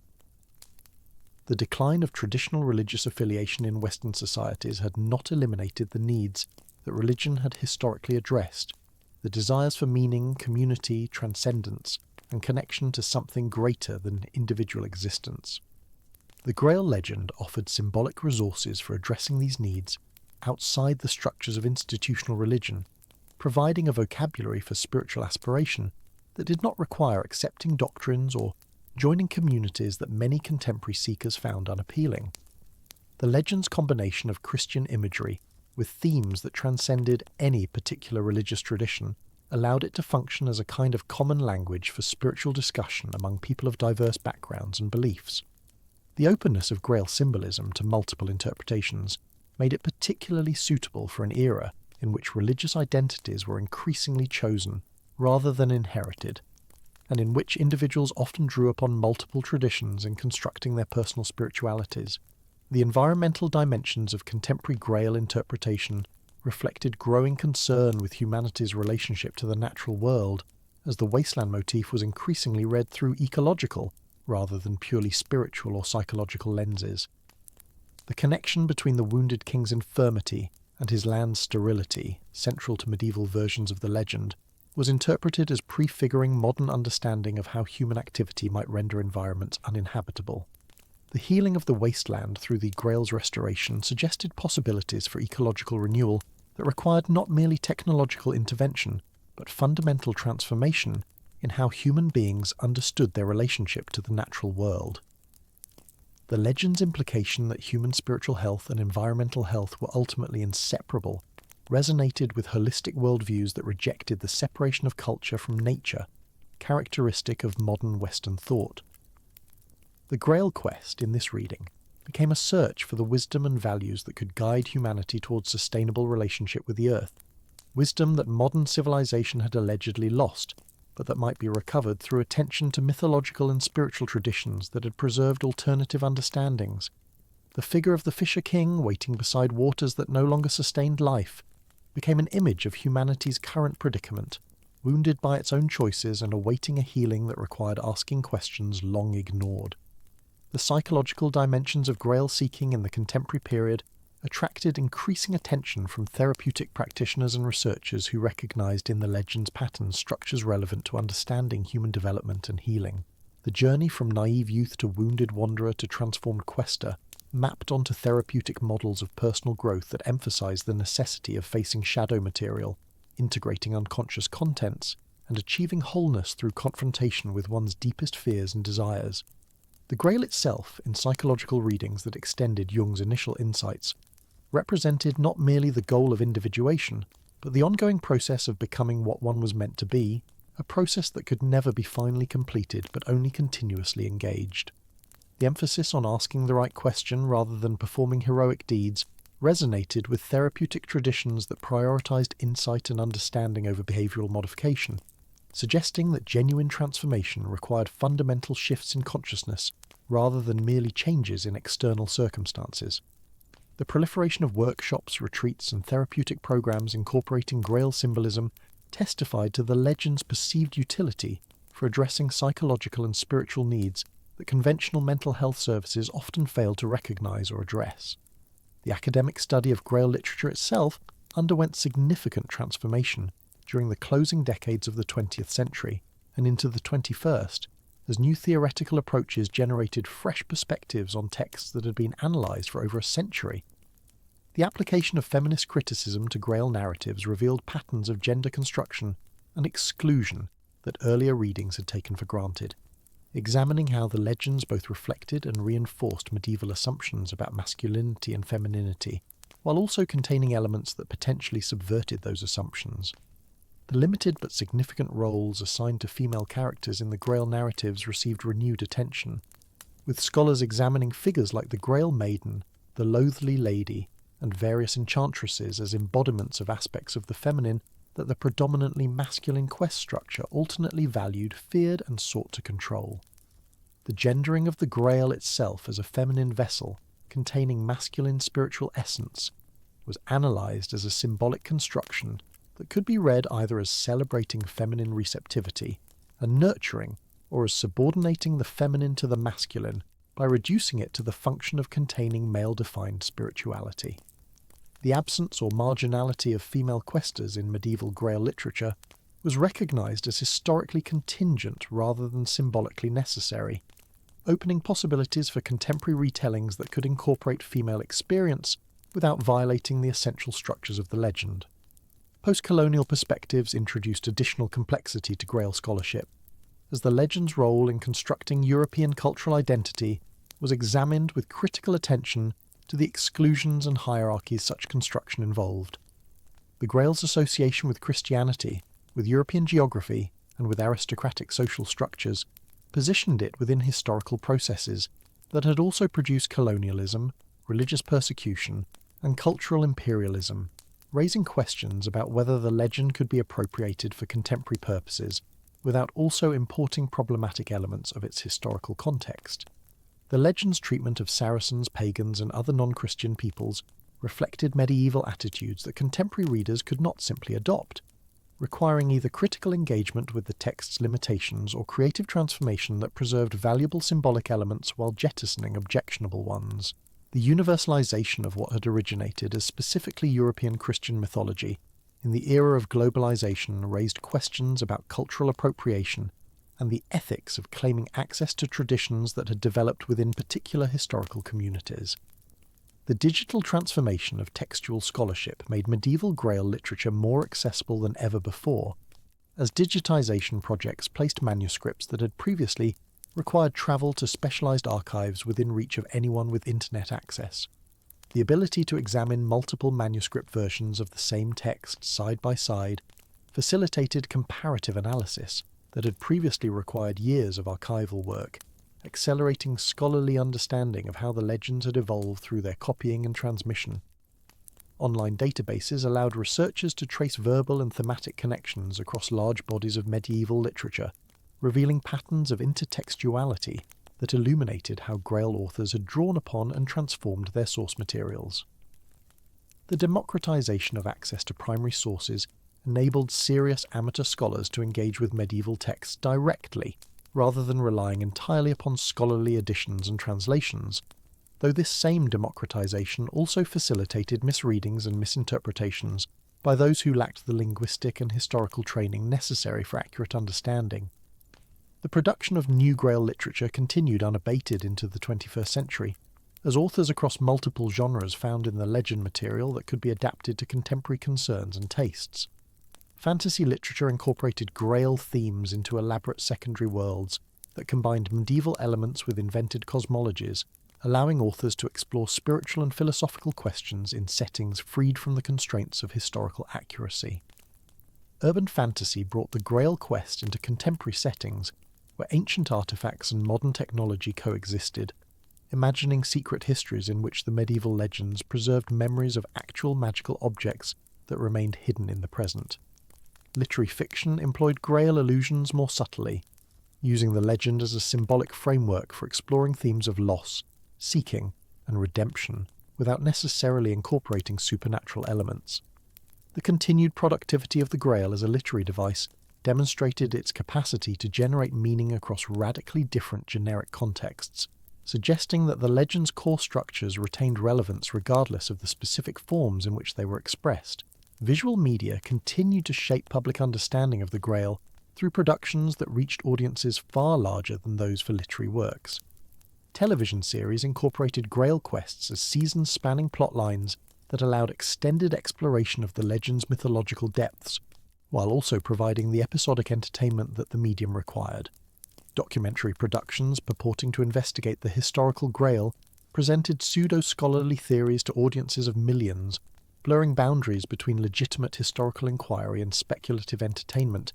in ways that both popularized interest in medieval history and spread misinformation about historical methodology. Video games allowed players to undertake virtual Grail quests that combined narrative elements from the medieval legends with gameplay mechanics that transformed the seeking of sacred objects into interactive experience. The gamification of the Grail quest raised questions about whether such interactive engagement deepened or trivialized the legend's spiritual dimensions, offering participants embodied experience of the quest narrative, while potentially reducing its significance to the satisfaction of completing challenges and acquiring virtual objects. The religious dimensions of contemporary Grail interest manifested in both institutional and non-institutional forms that reflected broader patterns of religious change in Western societies. Some practitioners within established Christian traditions found in the Grail legend resources for revitalizing sacramental theology and Eucharistic devotion, interpreting the medieval legends as expressions of truths that remained central to Christian faith, even as the specific symbolic forms through which those truths were expressed had changed. The Grail's association with the Eucharist in Joseph of Arimathea legends and subsequent developments provided a point of connection between medieval mythology and contemporary liturgical practice, allowing the legend to function as a bridge between historical tradition and present-day spirituality. Catholic and Anglican writers particularly found in the Grail a symbol that could communicate the mystery of sacramental presence to audiences for whom traditional theological formulations might seem abstract or inaccessible. Outside institutional Christianity, the Grail attracted seekers who identified with spiritual traditions that claimed continuity with pre-Christian or alternative Christian sources. Contemporary pagan and goddess spirituality movements interpreted the Grail as a survival of Celtic or pre-Celtic religious symbolism that Christianity had appropriated and transformed, seeking to recover what they believed was the vessel's original meaning as a symbol of feminine divine power and the mysteries of nature. The cauldron interpretations that had entered scholarly discourse through Nutt, Loomis and others provided warrant for reading the Grail as fundamentally Celtic rather than Christian, allowing contemporary pagans to claim connection to what they believed were their spiritual ancestors' beliefs. The historicity of such claims mattered less to many practitioners than the experiential value they found in working with Grail symbolism, approaching the legend as a living tradition to be creatively developed rather than a fixed historical artifact to be accurately reconstructed. The Gnostic interpretations that had been marginalized throughout the centuries of Christian orthodoxy's dominance found new expression in contemporary movements that identified with early Christian diversity rather than later uniformity. Modern Gnostic churches and study groups interpreted the Grail as a symbol of the divine spark within humanity, the fragment of light trapped in matter that sought reunion with its transcendent source, reading the quest narrative as an allegory of the soul's journey toward liberation from material existence. The Nag Hammadi texts discovered in Egypt in 1945, which had made available a wealth of previously unknown Gnostic literature, provided scriptural resources for traditions that could now claim textual as well as experiential authority for their interpretations. The combination of ancient texts and contemporary experience allowed modern Gnostics to position themselves as recoverers of a Christianity that had been suppressed but never destroyed, with the Grail serving as a symbol of the hidden wisdom that had survived persecution and awaited rediscovery. The esoteric traditions that had incorporated the Grail since the 19th century continued to elaborate their interpretations, integrating the legend into comprehensive systems that mapped correspondences between symbols, states of consciousness, and cosmic realities. Ceremonial magic practitioners worked with Grail imagery in rituals designed to invoke specific energies or states of awareness, treating the vessel as a magical tool that could be activated through proper understanding and application. The Grail's association with the cup suit in tarot, established through the work of the Golden Dawn and its successors, ensured its continued presence in systems of divination and self-understanding that reached audiences far beyond those interested in medieval literature. The New Age movement's eclectic approach to spirituality embraced the Grail as one symbol among many that could be combined according to individual preference and intuition, freed from the constraints of any single interpretive tradition. The relationship between Grail seeking and mental health attracted concern from critics who observed that intense engagement with conspiracy theories and alternative histories sometimes correlated with psychological disturbance. The conviction that one had discovered hidden truths that mainstream authorities suppressed could provide a sense of special identity and purpose that served compensatory functions for individuals experiencing alienation or difficulty with conventional social integration. The communities that formed around alternative Grail theories provided social support and validation that might otherwise be lacking, creating environments in which increasingly elaborate beliefs could be developed and reinforced without the reality testing that broader social engagement might provide. The line between creative engagement with mythological material and delusional conviction that one possessed secret knowledge was not always clear, and the consequences of crossing that line could be significant for individuals and their families. The academic study of contemporary Grail phenomena itself became an established field of research, as scholars recognized the cultural significance of the legend's modern manifestations.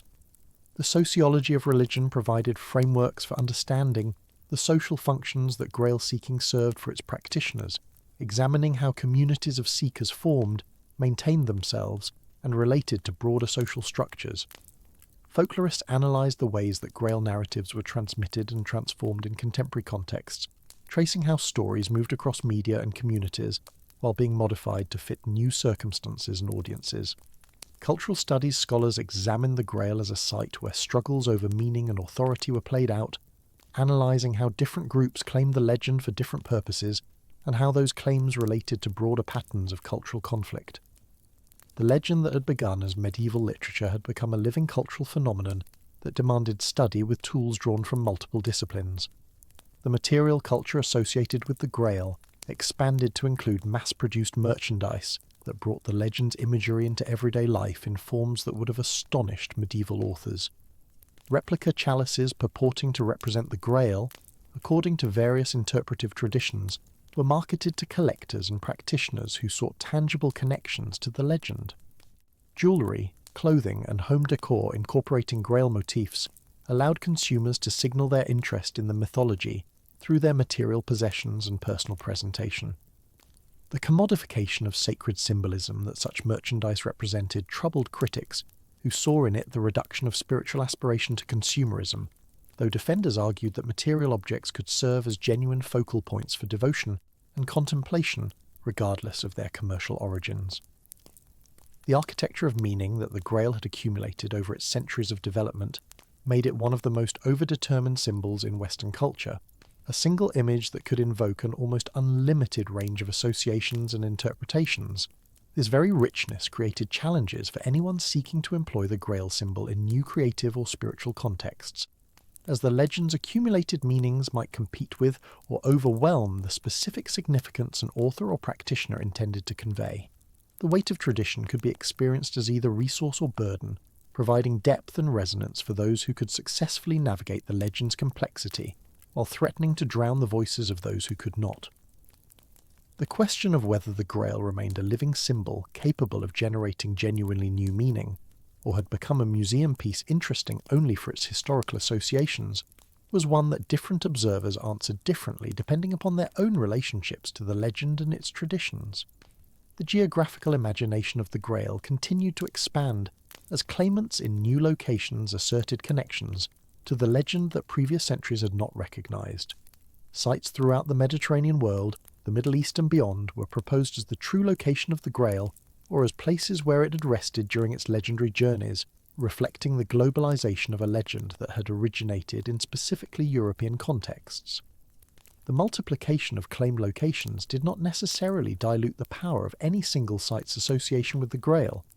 as different communities of seekers might attach themselves to different geographical traditions without directly competing with one another. The landscape of Grail pilgrimage thus became increasingly diverse, offering multiple destinations for seekers whose different interpretive frameworks led them toward different physical locations. The temporal imagination of the Grail similarly expanded as the legend was projected both backward into more remote antiquity and forward into speculative futures. Claims that the Grail preserved knowledge or powers originating before recorded history, perhaps from lost civilizations like Atlantis, or from extraterrestrial visitors, pushed the vessel's origins beyond anything that medieval authors had imagined. Science fiction incorporated the Grail into visions of futures in which the legend's spiritual dimensions might intersect with technological development, imagining scenarios in which ancient sacred objects might prove to be alien artifacts or repositories of advanced knowledge disguised in religious symbolism. The temporal flexibility of the Grail allowed it to serve as a point of connection between past and future, tradition and innovation, the known and the imagined. The question of what seeking the Grail might mean for individuals and communities in the contemporary period remained open to multiple answers that reflected the diversity of contexts in which the quest was undertaken. For some, the Grail quest represented a personal journey of psychological and spiritual development, a framework for understanding and guiding the process of becoming more fully oneself through confrontation with challenges and integration of shadow material. For others, the quest was primarily a communal undertaking, a shared project that created bonds between seekers and provided structures for mutual support and collective growth. For still others, the quest was understood literally as a search for an actual object that remained hidden somewhere in the physical world, awaiting discovery by those with the insight and dedication to find it. These different understandings of what constituted the quest shaped the practices that seekers undertook and the criteria by which they evaluated their progress. The relationship between Grail seeking and other forms of cultural engagement continued to evolve as the legend maintained its presence across multiple domains of contemporary life. The boundaries between entertainment, spirituality, scholarship and commerce that had organised earlier Grail production became increasingly porous as works and practices crossed between these domains with growing frequency. A television series might inspire spiritual practice, which might generate scholarly interest, which might produce publications that were marketed as entertainment, in cycles that made the categorization of Grail cultural production increasingly difficult. The legend's capacity to move across boundaries while maintaining recognizable identity demonstrated both its adaptability and its continued cultural resonance. The 20th century's final decades witnessed transformations in Grail scholarship and popular engagement that would have seemed impossible to earlier generations of interpreters. The academic study of medieval literature had undergone methodological revolutions that changed fundamentally how scholars approached texts like Chrétien de Troyes' Perceval or Wolfram von Eschenbach's Parzival, moving away from the source hunting and Celtic origin theories that had dominated earlier scholarship toward approaches that emphasized the text's own cultural work within their original contexts. The question of where the Grail legend had come from, which had once seemed the central problem requiring solution, gave way to questions about what the legend had meant to its medieval audiences and how it had functioned within the literary and religious systems of its time. This shift in scholarly attention did not resolve the mysteries surrounding the Grail's origins, but rather suggested that those mysteries might be less important than understanding how the legend had operated once it emerged into written form. The relationship between academic Grail scholarship and popular Grail enthusiasm remained complex and often uncomfortable, as the questions that fascinated scholars were frequently different from those that motivated popular seekers, while the answers that scholars provided often failed to satisfy the desires that had generated popular interest in the first place. The emergence of postmodern theoretical frameworks created new possibilities for understanding the Grail legend as a phenomenon that exceeded the boundaries of any single text or tradition. The concept of intertextuality, which emphasized how texts derived meaning through their relationships with other texts rather than through stable reference to external realities, seemed particularly applicable to a legend that had always existed in multiple versions without any single authoritative form. The Grail was, in this understanding, not a thing that texts referred to, but a textual function that existed only in the spaces between texts, a meaning that emerged from the differences and relationships among various tellings, rather than from any essential content. This theoretical perspective could be seen as either liberating the Grail from the constraints of origin questions, or as dissolving the legend into pure play that undermined any serious engagement with its spiritual dimensions. Different scholars and seekers positioned themselves differently with respect to these theoretical developments, some embracing the postmodern dissolution of stable meaning, while others resisted it in favour of more traditional approaches that maintained the Grail's reality and significance. The digital age that emerged in the 20th century's final years created entirely new environments for Grail engagement that transformed how the legend circulated and how communities of seekers formed and interacted. The development of the World Wide Web in the early 1990s made possible forms of access to Grail materials that had previously required specialized library collections or expensive publications, democratizing knowledge about the legend while also facilitating the spread of interpretations that lacked scholarly foundation. Online communities formed around various approaches to the Grail, creating virtual spaces where seekers could share their theories, experiences, and discoveries with others who shared their interpretive frameworks. The digital environment also enabled new forms of Grail creativity, as websites, forums, and eventually social media platforms became venues for amateur and professional Grail production that existed outside traditional publishing and distribution channels. The multiplication of voices speaking about the Grail made it increasingly difficult to maintain distinctions between authoritative and marginal interpretations, as the digital environment tended to flatten hierarchies of expertise and credibility. The 21st century opened with the Grail legend more widely dispersed across global culture than at any previous moment in its history. The publication of Dan Brown's novel, The Da Vinci Code, in 2003 marked a watershed moment in popular Grail engagement, bringing the bloodline hypothesis and related alternative theories to an audience of tens of millions of readers worldwide. Brown's combination of thriller plotting with pseudo-historical claims about the Grail's true nature as a symbol for the sacred feminine and the bloodline of Jesus created a phenomenon that transcended ordinary bestseller success, generating intense public debate about the historical claims embedded within the fiction. The novel's assertion that the Holy Grail was not a cup but rather Mary Magdalene herself, understood as the vessel that had carried Jesus' child, and thus the origin of a sacred bloodline preserved through the centuries by secret societies, brought the Plantard and Lee Bygant tradition to readers who had never encountered Holy Blood, Holy Grail. The controversy surrounding the novel revealed the continuing power of Grail claims to generate passionate responses, as religious authorities condemned the book's implications while defenders argued either for its underlying historical validity or for its status as fiction that should not be judged by historical standards. The cultural response to the Da Vinci Code demonstrated both the Grail legend's capacity to generate widespread engagement and the limitations of any single interpretation's ability to contain the legend's meaning. The novel's success spawned an entire industry of responses, including scholarly debunkings, religious refutations, tourist guides to the sites mentioned in the book, and numerous imitations seeking to replicate Brown's formula. The phenomenon also generated renewed interest in the actual medieval Grail texts, and in the scholarly traditions that had studied them, as readers who had encountered the Grail through Brown's modern thriller became curious about the legend's deeper history. This curious dynamic, in which a fictional work claiming to reveal the Grail's true meaning actually increased interest in alternative interpretations and original sources, illustrated the legend's resistance to definitive capture by any single telling. The Grail emerged from the Da Vinci Code phenomenon not diminished, but rather energized, its capacity to generate new interpretations and attract new seekers demonstrated rather than exhausted. The archaeological dimension of Grail seeking continued to generate claims and controversies that intersected with the legend's literary and spiritual dimensions.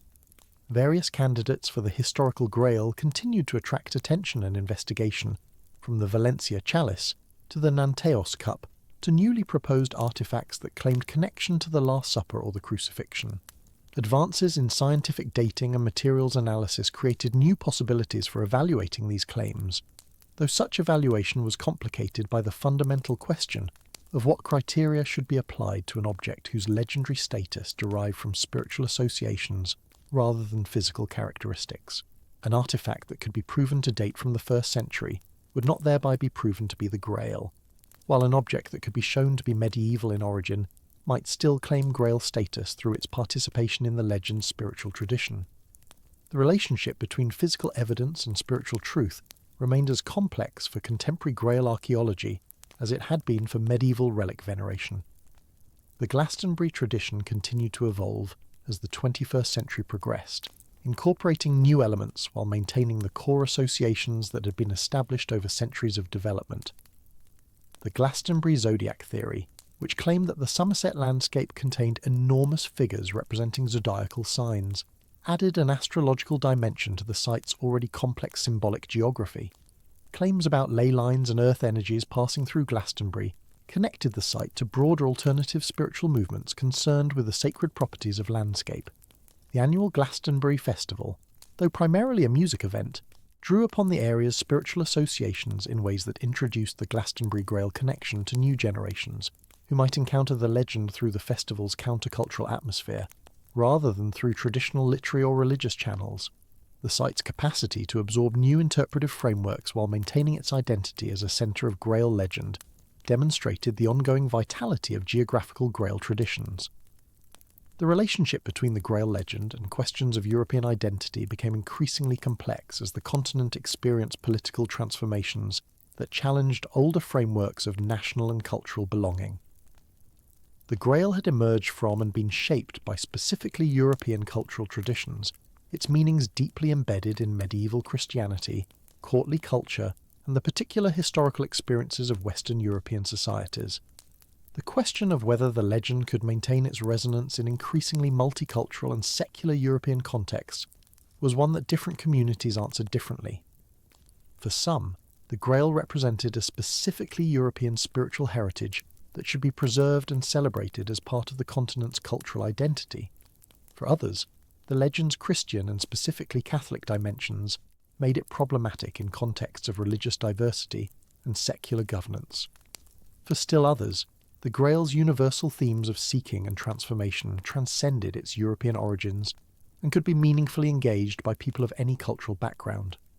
These debates about the Grail's cultural ownership and contemporary relevance reflected broader questions about tradition, identity, and belonging in rapidly changing societies. The psychological interpretation of the Grail continued to develop as new approaches to understanding the human mind emerged and as therapeutic practices evolved in response to changing cultural conditions. The Jungian tradition, that had done so much to establish psychological Grail interpretation, remained influential, though it was increasingly supplemented and challenged by other approaches that emphasized different aspects of psychological development. Transpersonal psychology, which sought to incorporate spiritual and transcendent experiences within psychological frameworks, found the Grail legend particularly useful as a map of the territory that emerged when personal development extended beyond ordinary ego consciousness. Trauma-informed approaches to psychology suggested new ways of understanding the Grail quest as a journey of healing from wounds that might be personal, ancestral, or collective. The wounded king of the Grail castle, suffering from an injury that could not heal by ordinary means, became a figure for understanding the persistence of unresolved trauma and the conditions required for genuine recovery. The question that must be asked, which in some versions was necessary to heal the king and restore the wasteland, suggested the importance of bearing witness to suffering as a component of the healing process. The artistic production of Grail-related works continued at high levels throughout the early 21st century, with the legend maintaining its appeal across multiple media and genres. Film adaptations continued to appear, ranging from serious attempts to bring the medieval stories to screen to comedic treatments that played upon the legend's familiarity and the pretensions of those who took it too seriously. Television series incorporated Grail elements into ongoing narratives that could develop the legend's themes across multiple seasons and episodes, allowing for more complex treatment than single films could provide. Video games created interactive Grail quests that allowed players to experience the seeking process directly, making choices that determined their character's progress toward or away from the sacred vessel. The gamification of the Grail quest raised interesting questions about the relationship between entertainment and spiritual seeking, as the same narrative patterns that had once guided genuine religious aspiration were now deployed to create engaging leisure experiences. The literary Grail continued to attract writers who found in the legend materials for exploring contemporary concerns through the framework of medieval romance. Novels that retold the Grail story from the perspectives of marginal or excluded characters, women, servants, non-Christians, used the legend as a vehicle for examining questions of voice, power, and the construction of historical narratives. Young adult fiction incorporated Grail elements into coming-of-age stories that mapped adolescent struggles onto the quest pattern, creating accessible entry points for new generations of readers. Literary fiction that engaged with the Grail tradition at higher levels of sophistication explored the relationship between seeking and meaning, questioning whether the object of the quest could ever be reached, or whether the seeking itself was the only reality available. The Grail's capacity to generate serious literary engagement demonstrated that the legend had not been entirely absorbed into popular entertainment, but maintained its power to attract writers working at the highest levels of literary ambition. The scholarly study of the Grail underwent continued evolution as new theoretical frameworks and methodological approaches became available. Digital humanities techniques allowed for new kinds of analysis of Grail texts, revealing patterns of language use, thematic development, and intertextual relationship that had not been visible to earlier scholars working with traditional methods. Comparative approaches that situated the Grail legend within global contexts of sacred vessel mythology revealed both its specificities and its participation in broader patterns of religious imagination. Reception history became an increasingly important area of study, as scholars examined not only the original medieval texts, but the entire history of their interpretation and adaptation, recognizing that the Grail legend as it existed in the present was the product of centuries of reading, rewriting, and reimagining. This shift in scholarly focus from origins to reception mirrored broader changes in literary and historical study that emphasized the ongoing construction of meaning rather than the recovery of original intentions. The question of authenticity in Grail practice continued to trouble communities of seekers who wished to engage with the legend in spiritually meaningful ways while acknowledging the constructed and multiple nature of the tradition they were entering. The recognition that no single version of the Grail story could claim priority over others, and that even the oldest literary versions were the products of creative imagination rather than records of historical events, created challenges for those who sought grounding in tradition rather than free-floating invention. Some responded to this challenge by choosing particular traditions, Templar, Celtic, Christian, mystical, and committing to them as if they were authoritative, accepting the limitations of selectivity in exchange for the depth that commitment could provide. Others embraced eclecticism, drawing from multiple traditions according to personal resonance rather than historical accuracy, accepting the risks of superficiality in exchange for the freedom of individualized practice. Still others took the constructed nature of all traditions as itself a spiritual teaching, understanding that the Grail's meaning was not something to be discovered but something to be created through the act of seeking itself. The environmental dimensions of Grail symbolism received increasing attention as ecological crisis became a defining concern of the 21st century. The wasteland motif that had been central to the Grail legend from its earliest tellings acquired new urgency as actual landscapes suffered degradation from climate change, pollution, and unsustainable resource extraction. The healing of the wasteland that accompanied the Grail's achievement could be read as a vision of ecological restoration, in which right relationship with the sacred would manifest as renewed fertility and flourishing of the natural world. Eco-spiritual movements found in the Grail legend a framework for understanding the relationship between spiritual practice and environmental responsibility, suggesting that the quest for the sacred vessel was inseparable from the quest for sustainable relationship with the earth. The wounded king, whose injury prevented the land from flourishing, became a figure for understanding the connections between human brokenness and ecological damage, while the question that must be asked became a call for attention and responsibility toward the suffering of the more-than-human world.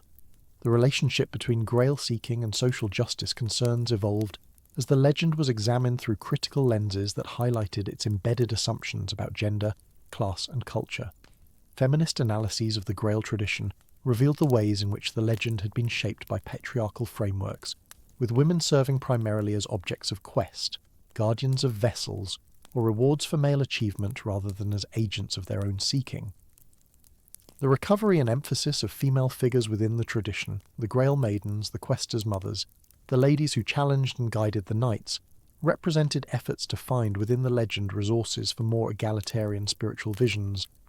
Questions about who was permitted to seek and who was excluded from the quest reflected broader concerns about access to spiritual resources and the ways in which religious traditions had reinforced social hierarchies. The democratization of Grail, seeking that had been implicit in certain strands of the tradition from the beginning, received explicit articulation as contemporary interpreters insisted that the quest was available to all rather than reserved for those of particular birth, gender, or initiation. The Grail legend entered its 9th century of continuous existence in the 21st century, having demonstrated capacities for survival and transformation that its original authors could never have anticipated. What had begun as a mysterious unfinished narrative in Chrétien de Troyes' Perceval had become a global phenomenon, dispersed across cultures, media, and practices that bore varying degrees of relationship to the original texts.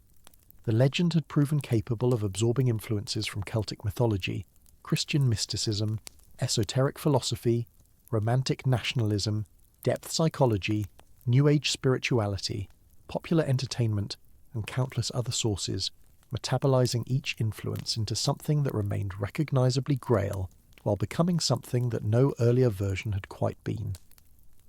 This evolutionary resilience suggested that the legend addressed something enduring in human experience that transcended the particular cultural forms through which it had been expressed.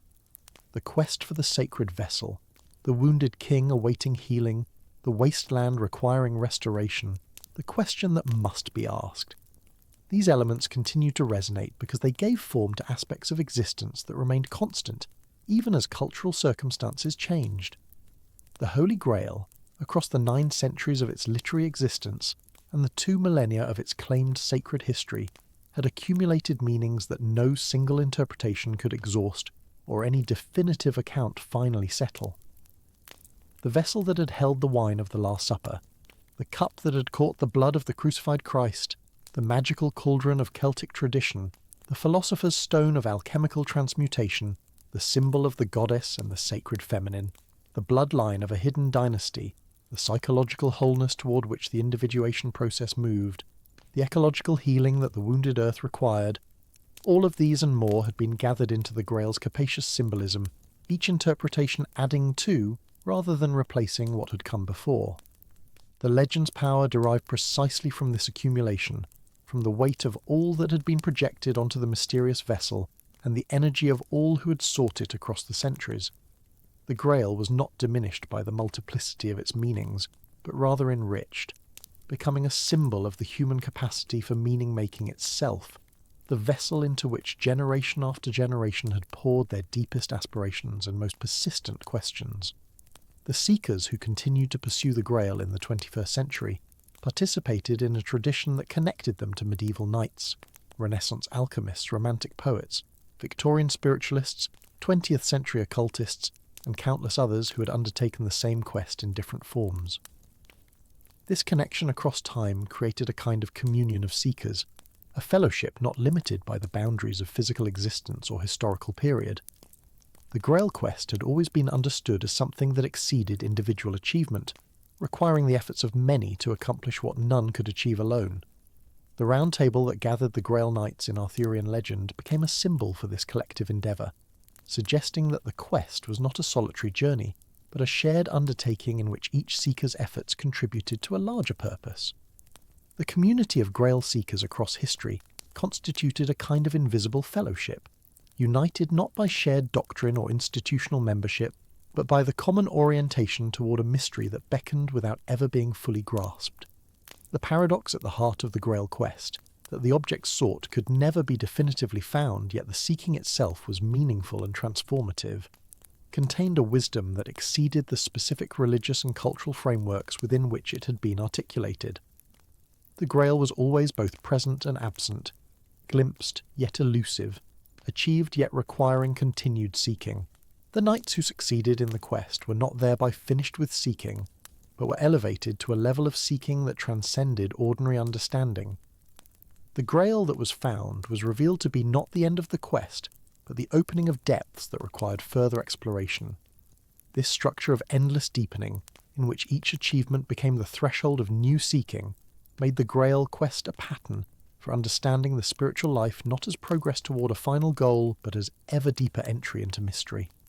The question was never finally answered, but rather became richer and more complex with each attempt at answering, drawing the seeker further into territories that could be explored but never exhausted. The 21st century would undoubtedly produce new interpretations of the Grail, new claims about its nature and location, new artistic works that would add to the legend's already vast body of tellings. Technologies not yet developed would create new environments for Grail engagement, while social and cultural changes not yet foreseen would generate new needs that the legend might address. The Grail would continue to be found and lost, interpreted and reinterpreted, claimed and contested, in patterns that would both repeat and transform what had come before. Each generation would encounter the legend anew, finding in it what their particular circumstances led them to seek, while adding their own contributions to the tradition they received.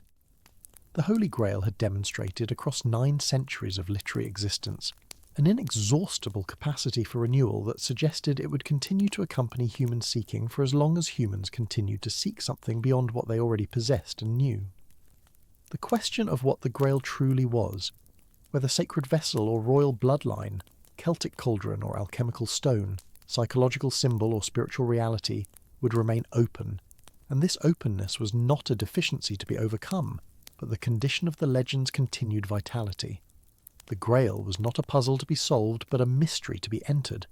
and the difference between these two modes of engagement was the difference between the many failed seekers who approached the quest as a problem requiring solution, and the few successful ones who understood that they were being initiated into something that could transform them only if they surrendered the desire for final mastery. The Grail Castle appeared to those who were ready. The question arose in those who had become capable of asking it, and the healing that followed came not through clever accomplishment, but through the opening of the heart that allowed grace to enter where it had previously been refused. The legend taught, across all its variations, that the sacred was not something to be grasped, but something to be received, and that the receiving required a transformation of the seeker that was itself the true content of the quest.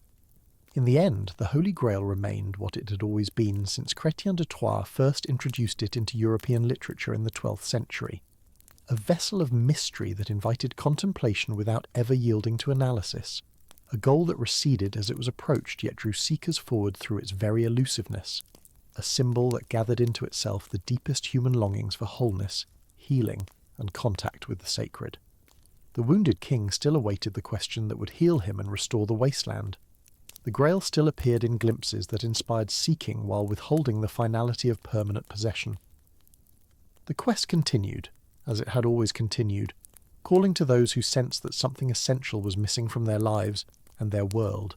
promising transformation to those who would undertake the journey, while warning that the journey itself would prove to be the destination. The Holy Grail had become inseparable from the history of Western seeking itself, the symbol through which generation after generation had understood their own longings, and the elusive object toward which those longings reached, creating across 9 centuries a tradition of sacred desire that remained alive precisely because it was never satisfied, complete precisely because it was never finished, found precisely because it continued to be sought,